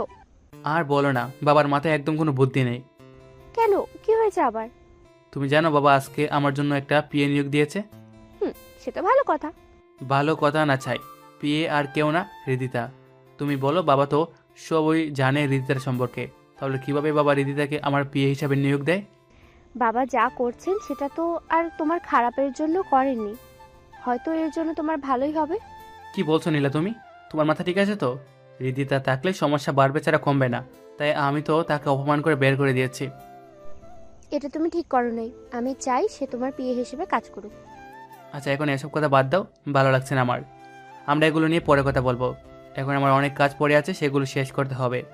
এরপর নীলা কিছু একটা বলতে চেয়েছিল, আমি কলটা কেটে দিলাম। আমি কিছু বুঝতে পারলাম না, নীলা ও হৃদিতাকে আমার পিএ হিসেবে রাখতে চায় কেন। দূর, কিছু ভালো লাগছে না। কাজ শেষ করে বাসায় যাওয়ার উদ্দেশ্যে রওনা দিলাম। রাস্তায় প্রতিদিনের মতো আজকেও নীলার জন্য একটা গোলাপ ফুল নিলাম। নীলার অনেক পছন্দ গোলাপ ফুল। বাসায় এসে কলিং বেল চাপতেই দরজার সামনে হৃদিতাকে দেখতে পেলাম। হৃদিতাকে দেখেই তো আমার মেজাজ আবার গরম হয়ে গেল। কি ব্যাপার, আপনি আমাদের বাসায় কি করেন? আমাকে এখানে আসতে বললো, তাই আমি এখানে এসেছি। কে আপনাকে বাসায় আসতে বলেছে? ভিতর থেকে বাবা বলল। আমি তাকে আসতে বলেছি। আমি আর কিছু বললাম না, হৃদিতাকে পাশ কাটিয়ে উপরে উঠে গেলাম আমার রুমে গিয়ে দেখি আজকে নীলা অনেক সুন্দর করে সেজেছে। একটা গোলাপি শাড়ি পরেছে, মনে হচ্ছে নতুন বউ। আমি আমার সাথে আনা গোলাপ ফুলটা নীলার মাথার এক জায়গাতে লাগিয়ে দিলাম।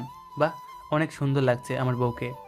নীলা আমাকে জড়িয়ে ধরলো, আমিও আমার বউকে আমার বুকে শক্ত করে ধরে রাখলাম। একটু পর নীলা বলল, তুমি এখন যাও, ফ্রেশ হয়ে আসো, আমি তোমার খাবার বেড়ে দিচ্ছি। আমিও ওয়াশরুমে গিয়ে ফ্রেশ হয়ে খাবার খেতে চলে গেলাম। খাবার খেতে সবাই এসেছে, হৃদিতা আসে নাই। হয়তো আমার অপমানের রুমে গিয়ে কান্না করছে। ভালো হয়েছে, তাকে সামনে তো আর দেখতে হচ্ছে না।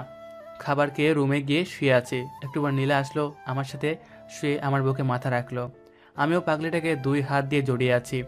এরপর আমরা আমাদের ভালোবাসার গভীর সমুদ্রে হারিয়ে গেলাম। পরদিন সকালে ফ্রেশ হয়ে সকালের নাস্তা করে অফিসে রওনা দিলাম। অফিসে কাজ করছি, এমন সময় মোবাইলটা বেজে উঠলো। আমি চেয়ে দেখলাম বাবা কল দিয়েছে। কল ধরতে অপাস থেকে বাবা যা বলল তা শুনে বাবা আমাকে কল করে জানালো নীলা হাসপাতালে ভর্তি। আমি যেন তাড়াতাড়ি সেখানে চলে আসি। আমি এক মুহূর্ত দেরি না করে গাড়ি নিয়ে রওনা দিলাম হাসপাতালের উদ্দেশ্যে। মনে মনে ভাবছি, নীলার হঠাৎ কি এমন হলো যে তাকে নিয়ে সবাই হাসপাতালে আসতে হলো। ভাবতে ভাবতে হাসপাতালের সামনে চলে আসলাম। আমি গাড়ি থেকে নেমে এক দৌড় দিয়ে হাসপাতালের ভিতরে ঢুকলাম। আমার এমন অবস্থা থেকে একজন ডাক্তার আমাকে বললেন, আপনি কি নীলার হাজব্যান্ড? জি, আমি নীলার হাজব্যান্ড। আপনি একটু আমার কেবিনে আসুন, আপনার সাথে কথা আছে। আমি ডাক্তারের সাথে সাথে তার কেবিনে ঢুকলাম। ডাক্তার আমাকে বললেন, আপনি আগে শান্ত হয়ে বসুন, এরপর আপনাকে যা বলছি সেটা মন দিয়ে শুনুন। আমি ডাক্তারকে বললাম, জি বলুন, আমি শুনছি। আসলে নীলার ব্রেন টিউমারটা মাথার ভেতরেই গলে গিয়েছে। সে এখন কিছু সময়ের মেহমান। কি বলছেন এসব আপনি ডাক্তার? নীলার ব্রেন টিউমার আবার কবে ধরা পড়লো? আপনার কোথাও ভুল হচ্ছে। আমার কোথাও ভুল নেই। আর টিউমারের কথা তো আরও 3 মাস আগেই বলে দিয়েছিলাম আপনাদের পরিবারের কাছে। তারা কেউ আপনাকে জানায়নি? কি বলছেন ডাক্তার? 3 মাস আগে থেকেই এটা ধরা পড়েছে? আমি তো শুনে বাকরুদ্ধ হয়ে গেলাম। চারদিকে যেন অন্ধকার হয়ে আসতেছে। এগুলো আমি কি শুনছি? আপনি এখানে বসে না থেকে নীলার কাছে যান তাড়াতাড়ি, কারণ সে আর বেশিক্ষণ বাঁচবে না। ডাক্তারের কথাতে আমার হুঁশ ফিরে আসলো। এক মুহূর্ত দেরি না করে চলে গেলাম নীলার কেবিনে। গিয়ে দেখি সবাই নীলার পাশে বসে আছে। আমাকে দেখে সবাই কেবিন থেকে চলে গেল, শুধু আমি আর নীলা। এই কি হয়েছে তোমার? তুমি কান্না করছো কেন? আমি কিছু বলছি না, শুধু নীলার দিকে তাকিয়ে আছি। জানো, আমি না চাইনি তোমাকে শুধু শুধু এই কথাটা বলে কষ্ট দিতে। তাহলে তুমি আমাকে এইভাবে প্রতিদিন ভালোবাসতে না। খুব ইচ্ছে ছিল তোমাকে নিয়ে বাকিটা পথ একসাথে চলবো, কিন্তু আল্লাহ হয়তো আমাকে তোমার জন্য বেশি দিন পাশে থাকার সময় দেয়নি। রিদিতাকে আমি তোমার বিয়ে হিসেবে নিয়োগ দিতে বলেছিলাম আব্বুকে। প্লিজ তুমি রিদিতাকে আর কষ্ট দিও না। তাকে তুমি আমি চলে যাওয়ার পরে বিয়ে করে নিও। এটা আমার তোমার কাছে একটা রিকোয়েস্ট। রিদিতা এখন অনেক ভালো হয়ে গিয়েছে। তাকে যদি তুমি বউ হিসেবে মেনে নাও, তাহলে আমি তার মধ্যে তোমার কাছে সব সময় থাকবো। সেটা তুমি সব সময় মনে রাখবে। আর যদি তাকে কষ্ট দাও, তাহলে মনে করবে তুমি আমাকে কষ্ট দিয়েছো। জাহিদ, আর একটা কথা রাখবে আমার? বলো। আমার কথা বলতে অনেক কষ্ট হচ্ছে, তারপরে অনেক কষ্ট করে কথাটা বললাম। তোমাদের বিয়ের পরে যদি মেয়ে হয়, তাহলে সেই মেয়ের নাম আমার নামে রাখবে। প্লিজ কথা দাও আমাকে। আচ্ছা, আমি তোমার সব কথা শুনবো। নীলা, তুমি শান্ত হও প্লিজ। তোমার কিছু হবে না। আমি তোমাকে দেশের বাইরে নিয়ে গিয়ে চিকিৎসা করাবো। তোমাকে আমি কিছু হতে দিব না। আমার যে আর সময় বেশি নেই। আমি পারলাম না তোমার ভালো একটা বউ হতে। তুমি আমাকে ক্ষমা করে দিও প্লিজ। জাহিদ, আমাকে একটু তোমার বুকে জড়িয়ে ধরবে প্লিজ? আমার না তোমার বুকে মাথা রাখতে খুব ইচ্ছে করছে। আমি নীলাকে আমার বুকে শক্ত করে জড়িয়ে ধরলাম। এরপর নীলা আমাকে বলতে লাগলো, জানো, আমার না খুব ইচ্ছে করতো এভাবে তোমার বুকে সব সময় থাকে। দুনিয়াতে তো আর পারলাম না, কিন্তু পরকালে আল্লাহর কাছে তোমাকে আবার চাইবো, যেন এভাবে তোমার বুকে মাথা রাখতে পারি। আমি নীলার কথাগুলো শুনছি আর ওজোরে কান্না করছি। কি বলবো নীলাকে? অনেকক্ষণ হয়ে গেল নীলার আর কোনো সারা শব্দ পাচ্ছি না। তাই আমি নীলাকে ডাকতে লাগলাম, নীলা, ওই নীলা। নীলা চুপ হয়ে আছে আমার বুকে মাথাটা রেখে। আমার বুকটা ছেদ করে উঠল। নীলা কথা বলছে না কেন? আমার বুক থেকে নীলাকে আমার হাত দিয়ে সামনে আনতে দেখি পাগলিটা খুব আরাম করে গভীর ঘুমের রাজ্যে ডুবে রয়েছে। আমি একটা চিৎকার দিয়ে অজ্ঞান হয়ে পড়লাম। যখন জ্ঞান ফিরল, তখন থেকে আমি আমার বিছানায় শুয়ে আছি। আমি এখানে কেন? হঠাৎ নীলার কথা মনে পড়তেই একটা চিৎকার দিলাম। আমার চিৎকার শুনে পাশের রুম থেকে সবাই ছুটে এসেছে। আম্মু আমাকে বলছে, কি রে বাবা, তোর জ্ঞান ফিরেছে? আজকে 7 দিন ধরে তুই অজ্ঞান হয়ে পড়েছিলি। আম্মু, নীলা কোথায়? আম্মু আমার কথা শুনে চোখ দিয়ে পানি বের করে দিল। নীলা আর বেঁচে নেই বাবা। বাড়ির পিছনে নীলার কবরটা দেওয়া আছে, তুই গিয়ে দেখে আয়। আমি আর এক মুহূর্ত দেরি না করে রুম থেকে বের হয়ে গেলাম বাড়ির পেছনে। গিয়ে দেখি নীলার কবর। পাগলিটা কি সুন্দর করে ঘুমিয়ে আছে। এই পাগলি আমাকে এভাবে একা রেখে চলে গেলে কিভাবে? এখন আমি কিভাবে থাকবো? খুব ভালোবাসি যে আমি তোমাকে। এরপর নীলার কবরটা জিয়ারত করে নীলার কবরের এক পাশে বসে কান্না করছি। একটু পর পিছন থেকে কে যেন আমার কাঁধে হাত রাখলো। আমি তাকিয়ে দেখি হৃদিতা। আমি জানি না কিভাবে তোমাকে সান্ত্বনা দিব, তবে তোমাকে তো নিজেকে শক্ত করতে হবে। তুমি ভেঙে গেলে তোমার পরিবার সবাই ভেঙে পড়বে। হৃদিতার কথাগুলো শুনে আমার মাথা গরম হয়ে গেল। এমনিতে নীলাকে হারিয়ে আমার বাঁচার ইচ্ছা হারিয়ে ফেলেছি, তার উপরে আবার হৃদিতার কথাগুলো যেন আমার কাছে বিষের মতো শোনাচ্ছে। তাই আমি হৃদিতাকে কষিয়ে দুটা ছড় দিলাম আর বললাম, কোন সাহসে আমাকে বোঝাতে এসেছেন? খবরদার আমার কাছে আসবেন তো এর পরিণতি ভালো হবে না। এই বলে আমি সেখান থেকে চলে গেলাম রুমে। এসে কাটে শুয়ে পড়লাম। একটু পর মনে হলো কে যেন আমার মাথায় হাত বুলিয়ে দিচ্ছে। তাকে দেখে নীলা আমার সামনে। তুমি এসেছো? আমি জানতাম তুমি আমাকে ছেড়ে কখনো চলে যেতে পারো না। তুমি কি আমাকে মরে গিয়েও ভালো থাকতে দিবে না? কেন? তুমি ভালো নেই কেন? তুমি আমাকে কথা দিয়েছিলে যে তুমি হৃদিতাকে বিয়ে করে নিবে, কখনো কষ্ট দিবে না, কিন্তু তুমি আজকে হৃদিতাকে মারলে, তার মানে তুমি আমাকেও মারলে। কি করবো বলো? আমি তোমাকে ছাড়া থাকতে পারছি না। যদি আমাকে পেতে চাও তাহলে ছাদে যাও, সেখানে হৃদিতা কান্না করছে, তার কান্না থামিয়ে তাকে তোমার বুকে ঠাঁই দাও আর তাকে বিয়ে করো, তাহলে দেখবে আমিও তোমাকে জড়িয়ে ধরে আছি। আচ্ছা ঠিক আছে। এরপর আমি ঘুম থেকে উঠে পড়লাম। তার মানে আমি এতক্ষণ স্বপ্ন দেখেছি? কিন্তু মনে হলো নীলা আমার কাছেই ছিল। গিয়ে দেখবো হৃদিতা ছাদে আছে কিনা। এরপর আমি গড়িতে তাকিয়ে দেখি রাত 1টা বাজে। এই তো রাতে যাওয়াটা কি ঠিক হবে? এরপরে চলে গেলাম ছাদে। অবাক কথা হলো হৃদিতা ছাদের এক কোণে দাঁড়িয়ে কান্না করছে। মনে হচ্ছে আকাশ মেঘলা, মনে হয় যে কোনো সময় বৃষ্টি আসবে। আমি পিছন থেকে হৃদিতাকে বললাম, কি ব্যাপার, আপনি এত রাতে এখানে দাঁড়িয়ে আছেন কেন? সেটা আপনাকে কেন বলতে যাব? আমাকে তো বলতেই হবে, কেননা আমার মধ্যে তুমি আর তোমার মধ্যে আমি। হৃদিতা মনে হয় বিশ্বাস করতে পারেনি আমার মুখ থেকে এমন কথাটা। একটু পর আকাশে একটা বিজলি চমকালো। শব্দ হতে হৃদিতা আমাকে জড়িয়ে ধরলো।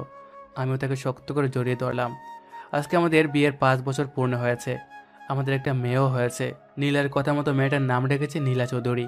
খুব পাকা হয়েছে, অনেক দুষ্টু, পুরো বাড়িতে সবাইকে জ্বালিয়ে মারে।